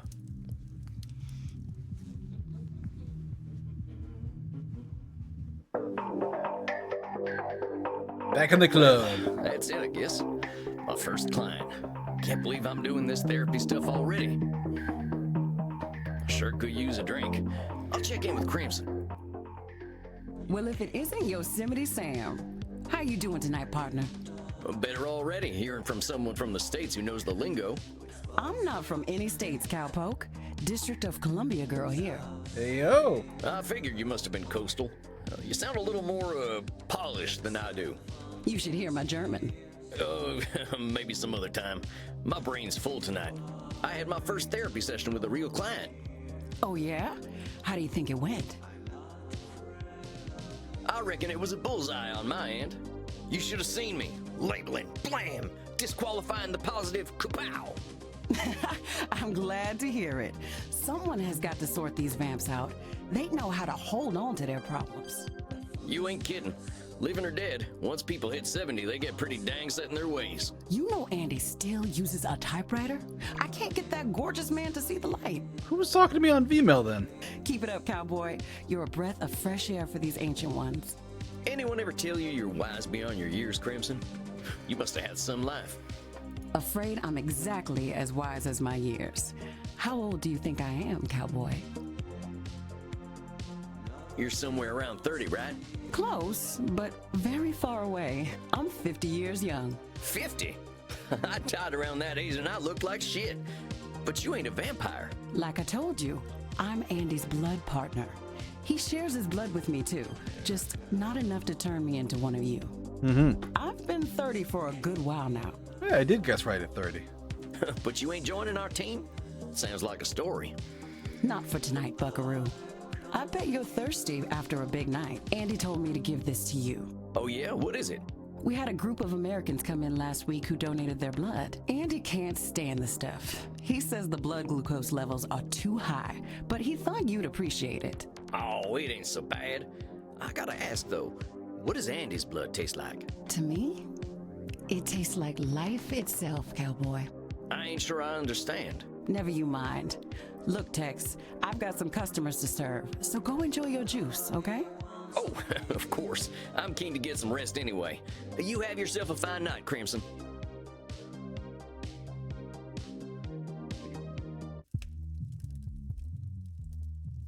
There he is, my incredible protege. Come on now, I have no idea what I'm doing. Evidence stands against that reasoning, my friend. Do we need to talk about disqualifying the positive again?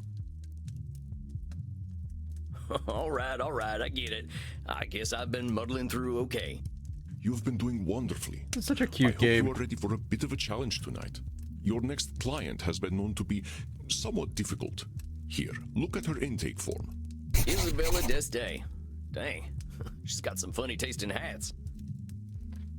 Key figure in the Italian Renaissance, funding the works of Leonardo da Vinci, Andrea Mantegna, and Michelangelo. She received a humanist education and knows much about history, art, music, and philosophy. She comes from a highly aristocratic background, but has endured considerable family issues through the generations. She states she's undergoing an existential immortality crisis, suggesting that her life and unlife have both been meaningless. Suggestion: be exceedingly polite. I think you should get along quite well then. Walked right into that one. Isabella is not your average vampire. She was once the powerful matriarch of one of the most influential families in Europe. She fraternized with popes and kings, and she also wielded great power over the art world. Some say that she was the model for the Mona Lisa. One of them highfalutin types, huh? I don't think she's gonna like me much. She is as human as any of us, Samuel. I already know you will find a way to relate with her. If you say so. Remember, you can always seek my advice if you feel lost. You are not alone, but I hear the beating of elegant wings. Breathe, Samuel. Oh, and do be polite. Goodness. So you are the new therapist Andromachos told me of.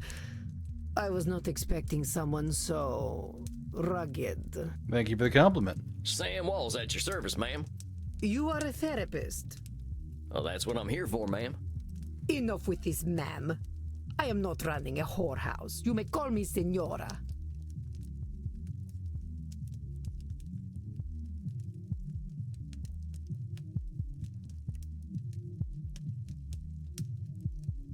All right, Senora. Senora?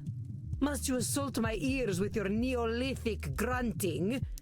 I'm doing the best I can. Then speak properly. Repeat after me. Signora.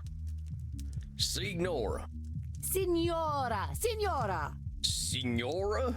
Porca miseria, this is not going to be easy, is it? Somebody trying to pronounce Italian with a cowboy accent. Therapy ain't never easy, Senora.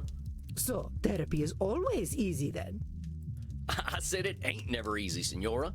Is therapy easy or is it not? Not, I guess. Oh, how are we to examine my inner demons if your own speech is so diabolical? You know what? Let's start over. Greetings and salutations, Senora. I am most honored to receive you in my humble office. Very well. I suppose it will do. I'm just here to help, Senora. It says here on your intake forms that you've been having a tough time lately. A tough time. Indeed, yes, it has been a tough time.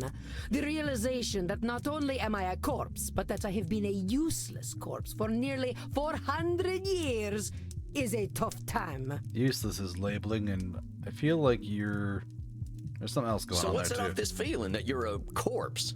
I saw a film at the cinema. Hey, I love the cinema.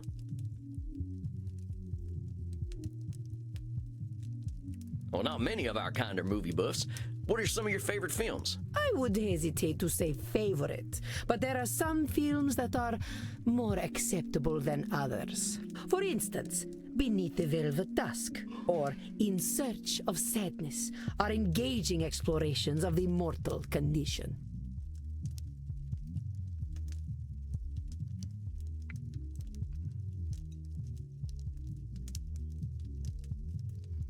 Let me check out those movies, actually.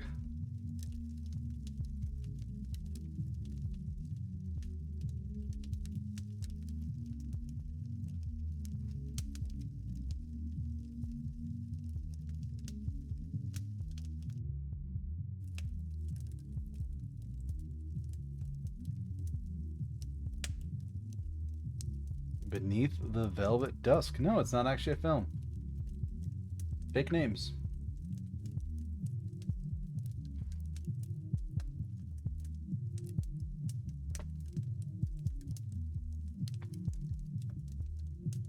Oh, I ain't heard of them. You ever seen The Three Stooges? Utter vulgarity. I do not waste my time with such nonsense. Alas, these Stooges 3 would be preferable to the abomination I saw at the cinema that made me realize just how dead I am. It's Twilight, It was isn't a it? most terrible film. One that shook me to my core. The pain of it lingers with me still 5 years later. Well, movies can be pretty powerful. Heck, I remember seeing one of the first films. There was a train coming right for the audience. We thought we were dead for sure. This film was not powerful. It was meaningless. It said nothing, did nothing, less than nothing, as loudly and garishly as possible. And the audience, fools that they were, cheered, applauded this desecration of the mind. I hate this film with all my being, for it has done the cruelest thing. It has revealed the dark truth. This life that I cling to has no purpose. Dang, what the heck was this movie? Space Wars. Rise of the Spacewalker. I forgot they were making fun of Star Wars with this one. Well, wait a minute. Space Wars, the big science fiction franchise? Yes, I believe it is important to understand modern media diets. I know, Pickles. I was hoping it was Twilight too. But that's the movie that gave you your personal crisis? Mind your tone. Do not think me a fool. I know it was not high art. But the money it made, it would make even the Pope blush. This stinking trash. This is what the people want. I mean, they do like their fast You food. see, I understand now. My attempts to infuse art with meaning were pointless. All that I am, all that I ever was, is dead. For such a complicated woman, the answers are overly simple for Senora Deste, are they not, Samuel? Black and white, huh? You see, I understand now. My attempts. You don't seem that dead to me. We're having this conversation, ain't we? You ain't just lying there decomposing. It is no different. I might as well be rotting in the ground.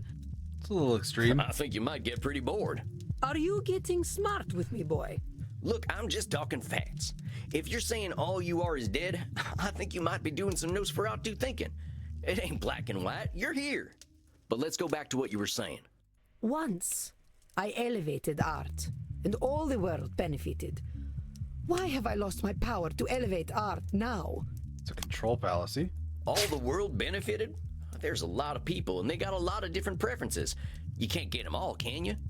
But I could, once upon a time. You can't reach everybody, Senora. I hadn't even heard of the Mona Lisa until about 1911. Did you have any schooling whatsoever? No, I didn't. But I don't think anyone in my time knew about the Mona Lisa either.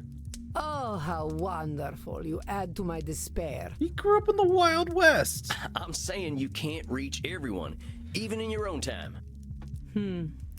That is true. I doubt the rabble had much of an opinion about the so-called great masters. We only know what we know. But you were saying.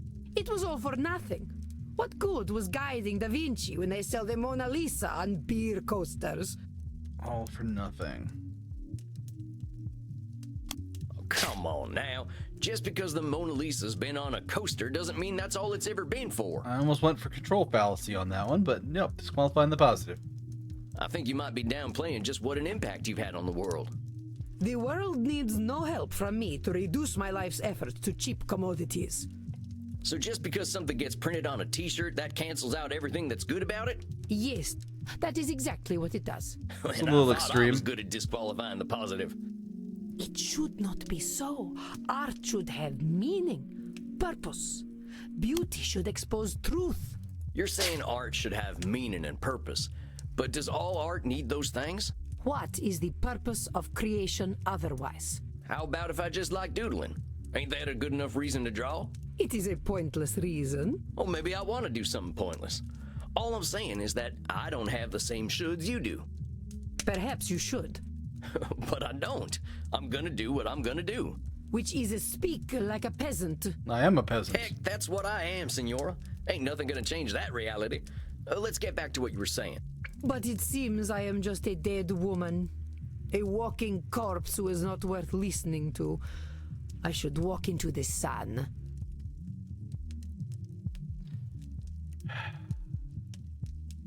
Call yourself a corpse that's not worth listening to. Now, why have you gotta go and call yourself names? They are not names, they are my reality. I am a dead woman, and I am a corpse, am I not? So dramatic? Exactly, Pickles. But, I mean, to be fair, I've seen some bad movies in my time. She's gone a little bit above and beyond where I was at, but not by much. Is that all you are? This is how I am defined by the world. Seems to me you're the one using them names. Hell, I think I'd be a little afraid of calling you a corpse. As you should be. Allow me to continue. You know, you make me sound rather mad. Like an old woman, railing at the world, screaming into the void, all to no purpose. Look, Senora, all I'm trying to do is show you where you're a little rigid in your thinking is all. You're expecting a lot from the world and a lot from yourself. It ain't no surprise that you're gonna be disappointed over and over again. I suppose that is some insight. Indeed, I have been in a state of disappointment from the moment I was 16. Lady, please. What happened when you were 16? I got married. I think I get it. You absolutely do not get it. You are a man. Well then, help me understand. Yeah. Frankie, my husband. He taught me the meaning of disappointment. He taught me the world was built upon lies. These things men proclaim as values. Truth, beauty, the spiritual. They were all fiction. But if men did not live according to principle, I would. I would set the example and shame them all. Yet, what a fool I have been to think humanity had greater aims. So, what's this greater aim you're talking about? I received a humanist education as a child. I was taught that the pathway to God was through rationality and a questioning mind, not slavish devotion to tradition. This world is not Eden, but it could be. Or so I thought. So you're talking about a literal pathway to God? No, fool. A pathway to godliness. To live according to our natures. Our true natures.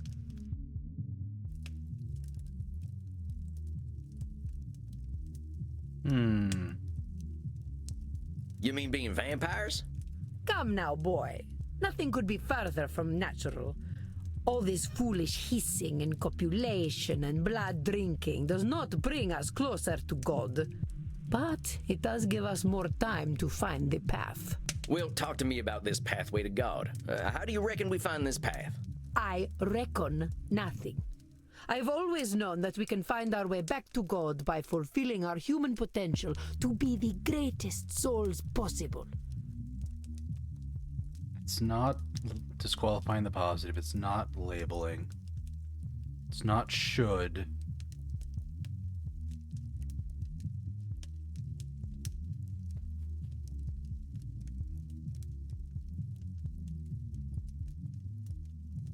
Have always known we can find our path to God, fulfill our human potential. It seems controlling. You really think we've got that much control, Senora? All we got to do is be perfect. Good guess. And then we've got our pathway to the Almighty? Yes, it seems quite clear to me. Senora, if that's how it is, it ain't no wonder you ain't forgiving yourself or anyone for the slightest mistakes. I would ask myself if anyone really has that much control. But keep talking. I have always known we must master ourselves and our baser instincts. Virtue must triumph over vice.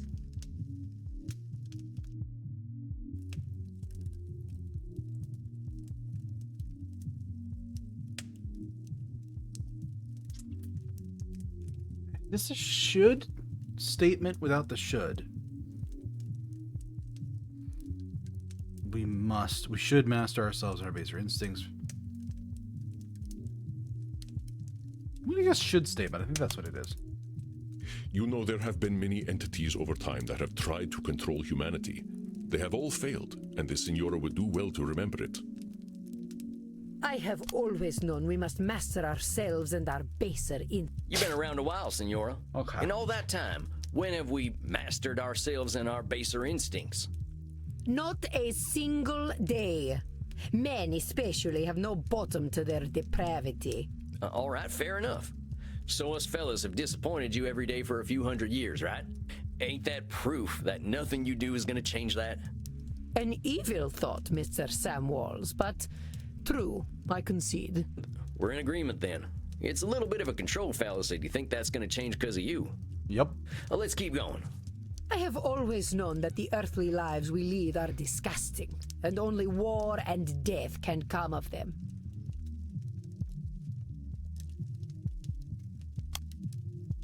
The world is very dark to our dear Senora, is it not, Samuel? I did not know my own life was so devoid of meaning. I have always known that the earthly lives we lead are disgusting, and only war and death can come of them. Hold up just That's a right, sec you there, thinking, cowpoke. yeah. You really think all we can do is sow death and destruction? I do not poke cows. Do I look like a farmer? Come on, Senora. You've been alive to see what? 15, 20 billion people live and die? You really saying death and destruction is all each and every one of them ever amounted to? Well, perhaps not individually, but as an immortal, I look at the greater arc of history. Well, most of us ain't looking to contribute to the greater arc of history, but that don't mean life's pointless. That's some Nosferatu thinking, I'll tell you what. But let's continue. I have always known the people have become fat and lazy, and living within the Garden of Eden is impossible in such a state.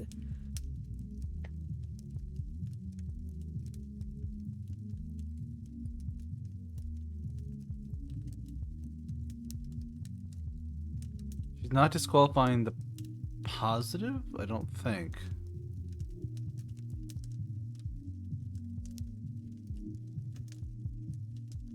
It's not a should statement. I don't think it's Nosferatu thinking. Let's try labeling. Sounds to me like you're coming up with labels for kicking people out of the Garden of Eden. Is that all we amount to? Fat and lazy? Look around your own country, boy. Look at me. See my disgusting rolls and saggy features. Would you let me into the Garden of Eden? Well, sure, why the heck not? I am glad you are not the gatekeeper, then. You rather have a gatekeeper who wouldn't let you in? Listen, Senora, you gotta go easy on yourself with them labels. Well, let's keep talking, though. I have always known we should act with dignity if we would take our place at God's side once more. We should act with dignity, yep. I think this here's the meat of it, Senora. The filet mignon. I fear your French is even worse than your Italian. Here's the thing, Senora. Who came up with all them shoulds that'll take you to God? Why, the greatest thinkers of history that I studied in my youth. Plato, Aristotle, Cicero, Aquinas. Sounds like a bunch of dead guys to me. They really had it all figured out way back when, huh? Well, of course not. How foolish do you think me? Not at all, Senora. Just questioning where all them shoulds are coming from. But let's keep going. So you think you are so very clever, do you, boy? That by pointing out my distortions, you have won? That is where you are truly the fool. I already know how wrong I have been, that I have been chasing an impossible fiction all my life. Indeed, I now believe that even if we did follow the pathway to God, once we reach the end, we would discover that he, too, was a work of fiction. When I say God, I mean goodness, propriety, intelligence. God himself is a lie. I see. So you've lost your faith. All right, we got an ad in about a minute and a half. I'm going to take it a little bit early here so we don't cut into too much more of this. I just don't think we're finishing our conversation with her in that time. So be back in a few minutes, folks. Hydrate, you bastard! Hydrate!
All right, everybody, we are back. Let's hop back into it.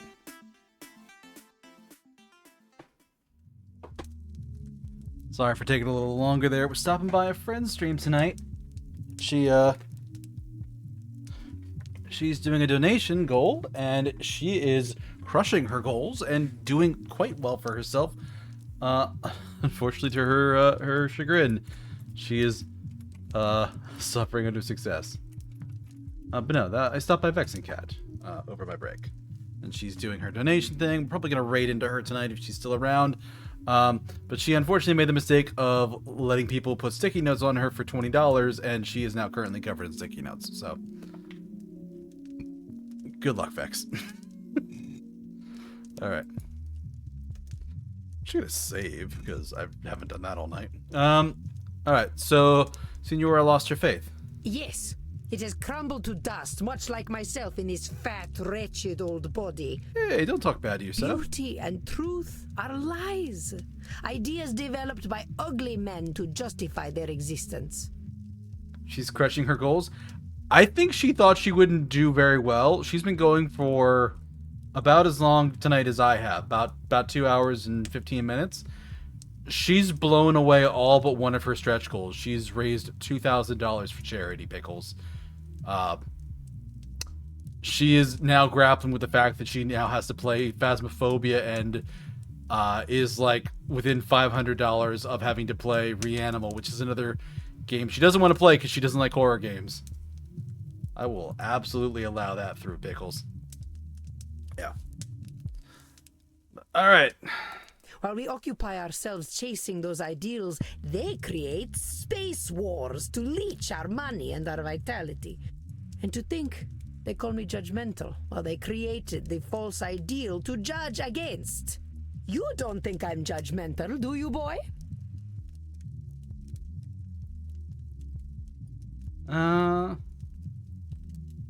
Yes, you're doing nothing but judging.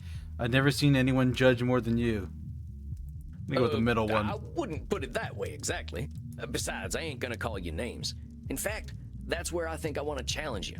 Senora, I think the person you're judging more than anyone is yourself.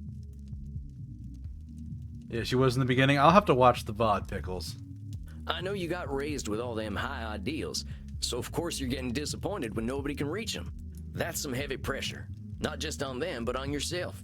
I'd ask yourself what all that pressure's doing for you. Is it bringing you any satisfaction?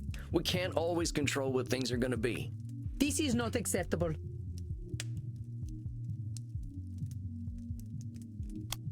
I got some bad news for you, Senora. None of us really has the power to change the world on our own. That one took me Not half even a second, clever but just the like lady yourself. going, "How dare you, sir?" And I'm like, oh god, I have to counter that. None of us have the power to change the world on our own, not even a clever lady like yourself. I suggest we start working on ways of helping you find a way to accept the world for what it is. But the world is base and unworthy. Remember that term I told you about? Nosferatu thinking? You're gonna strip all the color out of the world if you keep doing that. The world's a lot more than just base and unworthy. Nosferatu thinking. I am not used to having my own thoughts thrown back at me. Well, that's why you're here, ain't it? I ain't gonna help you change the world, Senora. All I can do is help you find some other perspectives. I suppose there is a certain simpleton's wisdom in the way you speak. Thanks, I guess. Very well, boy. I will consider what you have said. We will meet again in exactly 4 weeks. Do we have an understanding? Yes, indeedy, Senora. Ugh. Please learn to speak properly by then. Well done, Samuel. I believe you handled Senora Deste quite well. You kidding? That lady straight up hates my guts. Samuel, if Isabella Deste hated your guts, she would not be shy about telling you so. Very true. That I believe. The older we get, the harder it is to gain a different perspective. Have patience. We are not all as wise as Samuel Walls. Guess it's just that simpleton's wisdom, as the Senora called it. Do not adopt her labels, Samuel. I will not stand for it. I know she was a challenge, but you rose to it as I knew you would. Heck yeah. I think you deserve a night of hard drinking. What do you say? You don't need to tell me twice. All right, Andy. I'll see you later then. Indeed, Samuel. Enjoy yourself. Excellent work tonight. Rest in peace.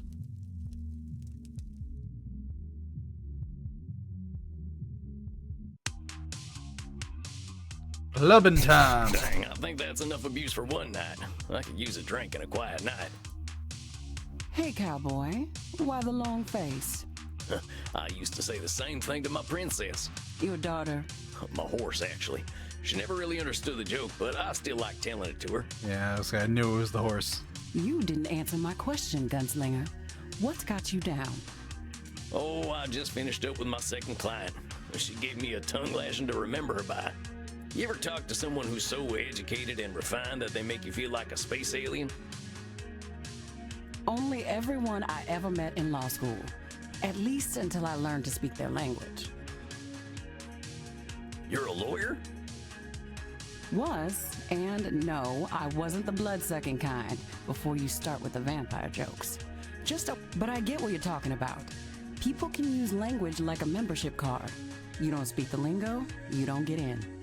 Well, that's just what I mean. I just ain't sure I've got the lingo for a 500-year-old high society Renaissance woman. Do they have a chat log? They do not. I missed one. Well, how do you think your session went? Think she heard you? Well, she did say that I'd given her some stuff to think about. And to tell the truth, she seemed kind of embarrassed about that. So what? If she heard you, I'd take the W, cowboy. Take yeah. the W. What, the wagon? The win, Gramps. Maybe she isn't gonna relate to you, but that doesn't mean she can't hear you. Very true. Oh, you're probably right. I guess I'll take the W. And while you're at it, I'll take some B too. That's blood, see? What are you in the mood for? Men? Women? Something a little more off the beaten path? Off the beaten path? I think I'll have some takeaway tonight. What have you got? Here, try this. Should put some color in those cheeks. You really ain't squeamish, huh, Crimson? Nah, healthy blood never hurt anyone. I've been hanging around vampires for 20 years, and they aren't so scary. Not even Bert? What, that old pointy-eared teddy bear? He's a total sweetheart, unless someone gets aggressive or touchy with the customers. What does he do then? They get a stern warning. And if they don't listen? Why, then he eats them. Maybe he is a teddy bear. I met Teddy Roosevelt back in the night, and I'm pretty sure he would have done the same thing. Speaking of which, I got a thirst something fierce. I think I'll head back to my coffin for a little rest. But you have a good night, Crimson. You too, Sam. Don't let the Draculas bite. Time to crack open a warm one. That's the good stuff. Now, maybe I can find a quote from one of my favorite books that'll help give me a little inspiration. No, you should have had like the sound of a can opening there. Or I could watch the Three Stooges hit each other a whole bunch. Or I could just go to sleep. What's it gonna be, Sammy boy? Let's Let's do some My throw. profession is to be always on the alert, to find God in nature, to know his lurking places. I always like that quote.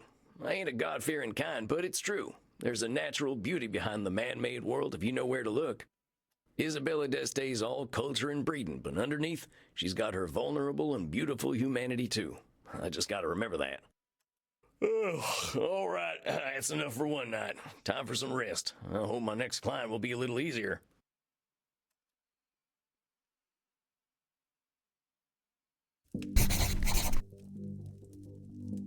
Samuel, good evening. All right, this will probably be the last one for the Glad night. to see you looking so fresh and well slept. Let me make a save point here, too.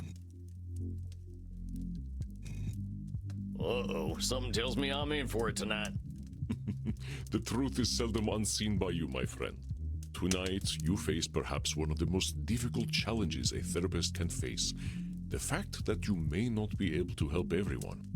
In truth, I have failed to help clients with this particular disposition many times. Hey, I'm new at this. You're nigh on 3,000 years old. If you can't help them, how can I? It is not guaranteed that we can help every client. To think we are powerless to help any is a cognitive distortion itself. I believe you know it. Yeah, all right. Control fallacy, I know. I can help some folk. That's right. Here, take a look at this case file. Theater feller, huh? I've known a few of them in my time. They can be a little, self-absorbed. Edmund Kean, 237, male British. Highly influential Shakespearean stage actor during the Georgian period. Credited with more personal interpretations of character as opposed to pantomime performances. Lived a tumultuous life on stage, dealing with alcoholism, sex scandals, and entitled behavior. He wishes to return to the stage, but expresses great anger at critics who might review him poorly. Demands to be respected as the greatest actor the world has ever seen. Ooh. He's looking for therapy because people don't like him, it says? He is one of the most revered actors in all of history. So he might have a few cognitive distortions. A few. He may not recognize them, Samuel, but all you can do is present reality to him. He comes. Remember, I will give you whatever advice I can. Good luck, my friend. I hope I'm up to this. What is this vampire I see before me? I'm Sam Wallace. I'm Hey, a Ed. new therapist. Your dress, your bearing, your hat. You also are forgotten by time. Oh, how fortuitous! A kindred spirit, perhaps. A therapist should know pain, I say. Most excellent. Tarnation. Can't get a break with this here hat of mine. No, it's perfect. Do not change a single thing. It gives me faith. Faith, my dear vampire, that you can help me. I'm gonna do everything I can. I promise you that, amigo. Do not do so lightly. Darkness dwells within my damned soul. You journey into my pain at your peril, and I cannot be your Virgil. You're who now? Anyway, you wrote in your intake form that you're here because...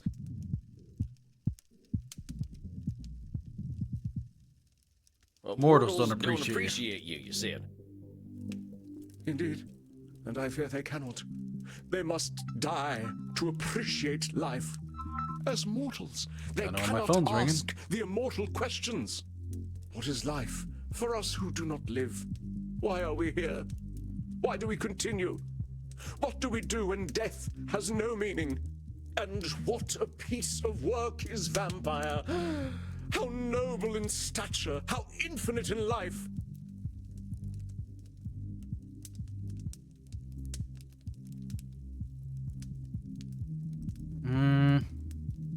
All right, that's enough of that. Before we answer the question of why we're all here, why are you here? Yeah, he would just go on and on if I let him run. Well, that is, what exactly drove you to me, partner? Oh, that. Well, a pustule of a theater historian I recently seduced and killed sprang the seeds of doubt in mine corpus. Theater historian I seduced and killed. He was All right. writing a biography of the great Edmund Kean, and I thought mayhap that I would favor him with a secret or two. He said my acting style would now be considered archaic. Though I drank him to the last, I fear his cruel barb was sharper than my fangs. This embossed carbuncle of corrupted blood caused me to doubt myself. Are all men such fools? Will I ever find my audience again? Or did they die long, long ago? Help me purge these mortal concerns from my mind, dear man. We're always gonna have doubts, compadre. That's normal. But I think I can help you see things a little differently. So, he said your acting's out of date. Why don't you just tell me why it bothered you so much? Because it's simply not possible. Acting became a noble craft entirely because of me. In truth, I am perfect. So that's not labeling. It's not disqualifying the positive. It's not a should statement. So it's either control fallacy or Nosferatu thinking.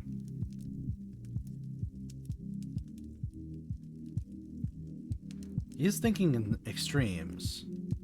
I'm gonna go with control fallacy. Hold on a sec there, partner. Acting became a noble craft because of you? That's a lot of control over a whole skill. Yes, impressive, isn't it? So long as men can breathe or eyes can see, so lives mine art, and this gives life to thee. Well, those are some pretty words. You make that up yourself? It is the bard himself, boor. Well, maybe he had something to do with the development of your craft then. It ain't been just you. Well, naturally. But Shakespeare's works are simply words upon a page without me. Compadre, I think you know he gave you a leg up in your career. You can share in the success a little. Oh, there are celebrated actors in these times, yes. But any success they have is due to my beating the path for them to follow. Qualifying their positive. Oh, wait a minute. You're saying that every actor's success comes straight from you? Of course. Even the greatest among my art would have been consigned to obscurity had it not been for my advancements. Every single one of them ain't had nothing of their own to give to the theater? Well, I suppose one or two actors in the last 300 years have impressed me. Well, don't you think they deserve their own success? I suppose mortals are owed their 15 minutes of fame. One must have some pity for them. We are not monsters. But the actors of modern times, they are shallow, beggarly parrots. Parrots who screech the lines, but do they know them? Do they feel as we feel? Nosferatu thinking? Edmund is doing a lot of name-calling, isn't he? What else might we call that? Labeling. But the actors of modern times, they are shallow, beggarly parrots. Parrots who... So you're saying modern actors are parrots? Indeed. They are only mimics, and thus no better than a well-trained bird. You don't think they're actually birds, do you? My dear boy, they live such short lives. What else can they do but ape the words and actions of their forebears? But when you call them birds, you're just labeling them that. You ain't giving them a fair shot. Oh, come now. I was clearly employing a little dramatic license. But we're here to talk about truth, all right, compadre? It is my gentle direction that takes the craft to higher echelons, and mine alone. Acting does not evolve without me. That's a control fallacy. You're saying only you can change the course of acting?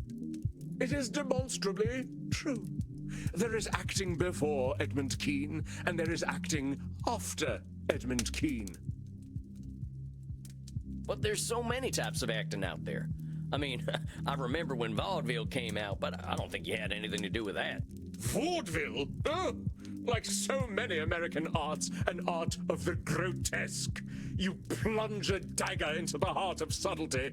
Oh, Edmund, I love So you. you didn't have nothing to do with vaudeville? Oh, devils below, no. I mean, you got a little control fallacy, hombre. Mortals got wills of their own. Indeed. I suppose I don't want any responsibility for the things the Americans create anyway. These critics should honor me, as is my due. You're saying There's a should critics should statement. honor you. Well, what happens if they don't? Then they are not doing their jobs properly. I do not ask for their laudations without cause. But if a so-called critic does not recognize my contributions to the theater, what do they know of the theater? Maybe they just got different tastes. Uneducated taste, perhaps. If they are just uneducated, why should they appreciate you? An interesting point. I suppose I cannot blame them. Thou fiend! You are cruel indeed to beat a man when he is at his most vulnerable. I am here so you may help me cope with a world that has gone mad, not so you might attack my every word. I'm doing no such thing. All I'm doing is pointing out your reality. If we're gonna cope, we gotta be honest about the world. And I say that you are a villain. I come to you in desperate need, and you respond by mocking my desperation. Okay, he's starting to get all dramatic Why again. would you do this to me? Do you not know what pain I am experiencing? Do you not know that I, as an actor, feel every sling and arrow more keenly? Art thou a therapist or a murderer that you would push me so to the brink? Do you want me to commit suicide? I'm sorry. I wasn't trying to hurt you. I want to help everyone who comes to me. Samuel, a moment, please. Andy, I got a real problem here. I think I'm not cut out for this work. This fella's right. Why am I attacking him when I should be helping? First of all, should statement. You will do what you will do. That is all, Samuel. First of all, should statement. But look at the candles. What do you see? The candles. Oh, they seem fine to me. Look at the flames. Wait a minute. They're getting higher, ain't they? What the hell's going on? Your client is very powerful. He has his own unique skills earned through the ages. His skill in gaslighting is so intense that it affects the world around him. He is altering reality to fit his distortions. Be watchful, Samuel. Do not let him. How do I stop it? Be persistent, and above all, be honest. He does not control your reality. I await your apology, sir. Wasn't trying to rally you up. Don't have anything to apologize for. I've seen this last one and it's great, so I'm picking it even though I know what it is. Easy, boy, easy. I shall not go easy. I shall not. Ain't nobody gonna hurt you. There's a good vampire. A good vampire? What on hell? You're safe now. Ain't nobody here to hurt you or make you feel bad. But I'm your buddy. That's us. We're just buddies, ain't we? buddies? Yes. A friend. A friend. A friend who wishes to help me. You feeling better there, compadre? I must confess that I am, though I scarcely understand how. Hey, well, that's just great. I want this to be a comfortable place for you. Whoa there, vampire. Simmer down. I love it. Yes. Yes, I do believe you. After all, your profession is in many ways similar to acting. It is no wonder that we find common ground. How is therapy like acting? It is the exploration of the soul, is it not? A journey into pain and truth. We see those pains and truths and reflect them onto the cruel world. I ain't sure I quite see it like that, but it's true that reflecting is important. Kind of funny when we can't look in a mirror, huh? One of death's cruel ironies. Thus must we see our reflections in the mortal audience instead. You care a lot about what the mortals think about you. Of course I do. Why should I give a fig about what we dusty old folk think, eh? Most of us are stuck in our relative pasts, if you'll pardon the offense. But all them folks die. You're what, 300 years old? Don't remind me. Yes, they die, but I cannot. I must not. If I do not exist in their hearts, there is only the purgatory of oblivion. Nosferatu thinking? You cannot, you must not. You're talking like there's only one future. For me, there is only one future, save oblivion. Come on now, that's a little extreme. 'Tis not so. What else have I but the stage? Well, that's a fine question. I'll tell you what, though, compadre, you are more than the stage. What if theater just didn't exist? Perish the thought. Perish it with all due enmity. Unlike some vampires, I am not some blood-guzzling parasite who will idly sit and wait as the world turns. That's a label. Calling most of our kind parasites? I am, for that is what we are. A if we are nothing else. All right, let's just forget the part where you're insulting other vampires, myself included. If you say that you're a parasite if you don't do something, you're gonna be scared as hell of not doing that thing. As an immortal, I aim for loftier goals. Can you hit those goals if you're busy being afraid of turning into a parasite? Ah, but your humble speech does belie the true wisdom beneath. I am indeed cruel to myself. I died for the stage, so I should live for it as well. Well, why should you live for the stage? What was my death worth if the stage does not matter? But it's only you who's saying your death ain't worth something. Your shoulds are fatal. Ain't that a lot of pressure? Exactly. Perhaps. Though one might argue that all great actors must be forged in fire. But is acting really the most important thing in the world? I shall assume that you jest. Yeah, don't say that to an actor. Vampire society's of no use to me. We are so few, and I cannot have an adoring crowd without a crowd. We are so few. It's not labeling, it's not should.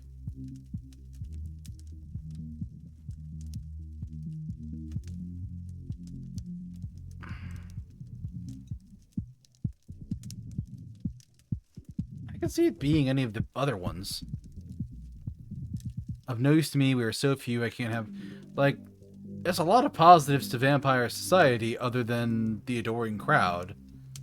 But Nosferatu thinking is very black and white. They are no use to me.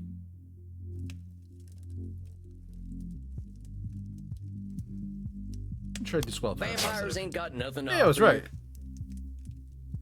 Nothing they can give, no. Vampires do not understand the avant-garde. Vampires have a lot to give.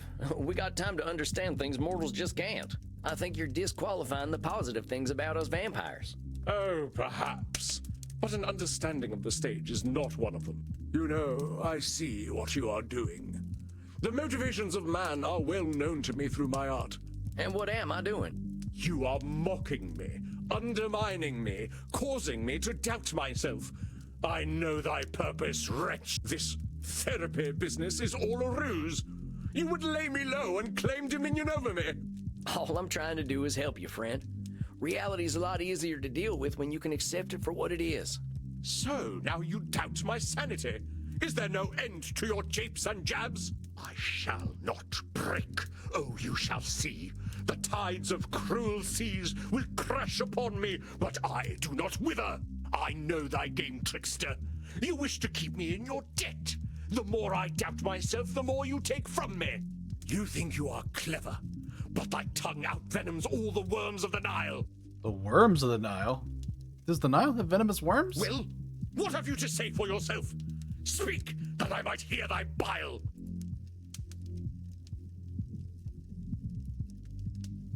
Tame him like a wild horse. Easy there. What? I know you're upset and you're scared. I ain't gonna hurt you. But you want to hurt me. Good vampire. Ain't you sweet? Yeah, it's all right. You really don't want to hurt me. You'll keep me safe. We're safe. Ain't no place safer than right here. We're friends. That's right. You're my buddy now. Just my pal Eddie. In truth, I am oft left bereft of friendship. Our kind can be difficult. You mean vampires? No, actors.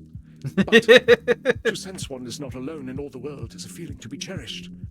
You ain't alone, I promise you. Whatever bad stuff we're living, someone else has lived it already. 'Tis so. Many geniuses were unappreciated in their time, with wonders of their craft consigned to history's dusty pages. I can't believe that worked. I think they all work, but I have seen somebody run through this section. So I do know that you get funny responses from the two cowboy answers. That is purely just you exercising some degree of psychic control on your clients by treating them like a horse. You're just like, down, Nessie. It's like, oh, I am going to calm down. It's hilarious to me. Even the bard himself did struggle. There is some comfort in that. Common nocturnality. We all got the same needs, man. Blood, safety, and sex. Indeed. I, too, am akin to the doomed Achilles, though my sore spot lies not so low, but twixt stem and stern. Tain't my place to comment. Oh, it seems the spot is no secret to you after all. I love the clever writing in this. That's one of my favorite little things I've seen them post on, like, Twitter. Maybe we can talk about that some more in your next session. I think you did pretty dang well today. Yes. Yes, I suppose I did. I am rather good at therapy, aren't I? If you're here and wanting to get better, yeah, I'd say that makes you pretty good at therapy. Well, one mustn't rest on one's laurels, must one? That's right, Eddie. Okay, I'll see you in a few weeks then. Aye, we shall vanquish my demons together. I cannot tarry. The stage awaits. Dang, what the hell was that? One of the darker malignancies of the mind, dear Samuel. Acting. You sure I'm up to this? You were masterful, Samuel. You were able to take your knowledge about cognitive distortions and turn their definitions outward. And we must speak about this equine ability of yours in your next session. Okay, so that's actually a thing that we can do. Oh, that. Yeah, I learned a lot about myself through my horse. Save it for our next session. Rest, Samuel. You have faced a great danger. Now it is time to drink and be merry with the Goths. It's time to drink and be merry with the Goths. Oh, Andy, I love you. Well, not sure I'd call them merry, but they know how to cut loose. All right, Andy, I'll see you later. Good night, Samuel. Rest in peace.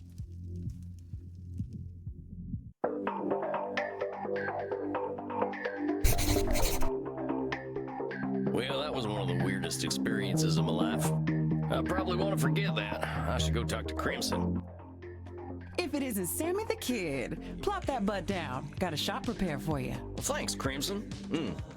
What is that? A Bloody Mary? No, a Bloody Steve. Of course it is. How's the crowd tonight? You know, it's funny. They're a little on the weird side tonight. Must be a full moon out. Oh, you ain't kidding.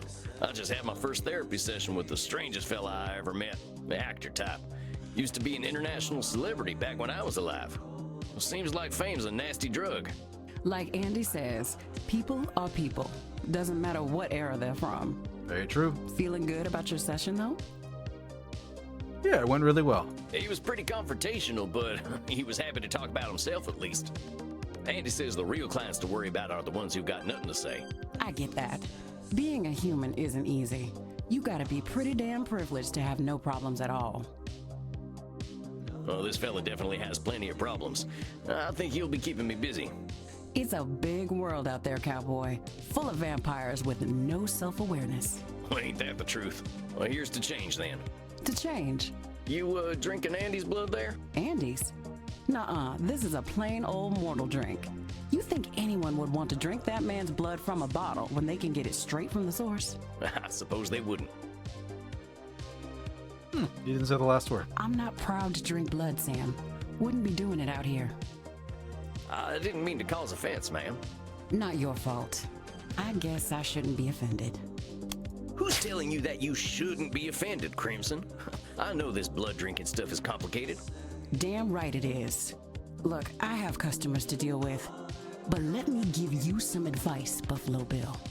No therapy in here. What happens at Eminard happens with consent. Got it? All right, that's fair, and my sincere apologies. It won't happen again. That's right. Oh, dang it. I've gone and made myself unwelcome. I better get out of Crimson's way. You. Panoptibella? Huh? Do I know you? I know you. I've been watching you, vampire. Yep, that's me, drinking blood to live. Yes, you do. I saw you. I see everything. My name is Panoptibella. It means I see all, and I am beautiful. I saw you in the kink room with Reinhardt and Maxi, and now I see that you are thirsty and would like to drink. Yep, that is so. Come, drink from my neck. I wish to see what it is like.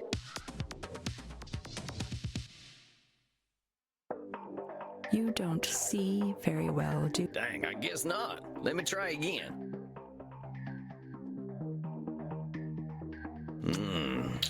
Yes, I see now. That was very pleasant. Thank Eyeball you. buttons? Exactly. You will go to your coffin now to sleep. Well, if you wanted a cuddle. It is normal for vampires to enter a state of torpor after consuming the blood of another. I wish you an excellent torpor, vampire. Thanks, I guess. I guess I'd better get some shut-eye. This night has gone on long enough. Alright. And I will save it in the morning, and that'll be it for the night. Samuel, I hope you are feeling well rested. I have a new client for you.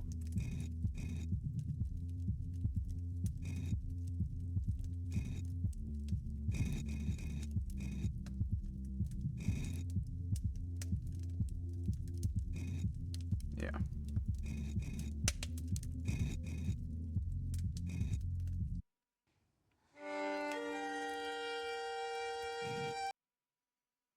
All right. So that was fun. I think that's towards the end of the parts of the game I've seen before. So going forward, I'm not going to have any hints or clues or things like that. To be riding on just what I know. But in the meantime, let's try and find somebody to raid. I know exactly who to send everybody to. There's really only one choice.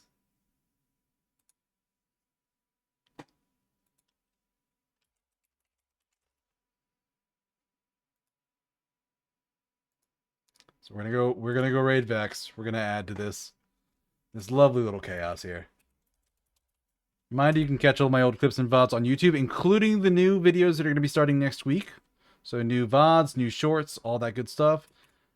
Also, you can join the Discord. They get to see stuff before anybody else gets to see it, oftentimes, including the new wallpapers. And if neither of those are your cup of tea, you can check my socials. I'm going to try and post more shorts to Twitter and Blue Sky. I'm kind of stepping away a little bit from TikTok because there's been some sussy things going on there. So I think that link is a little bit disabled right now, but I do have one. I think I've got it locked at the moment though, because yeah, they're doing some sussy things. But yeah, YouTube's probably the best place to check out the content aside from Twitch, and Discord is the best place to get any kind of updates collectively, with Twitter and Blue Sky being kind of the backups. But anyway, let's go raid Vax. Let's show her some love. Get the raid message up. It's been a little while since he used this one, I think. Right. Take care, everybody. I will see you on Wednesday for Fields of Mystery. We're going to be starting that game up. So, see you in a few. Bye-bye.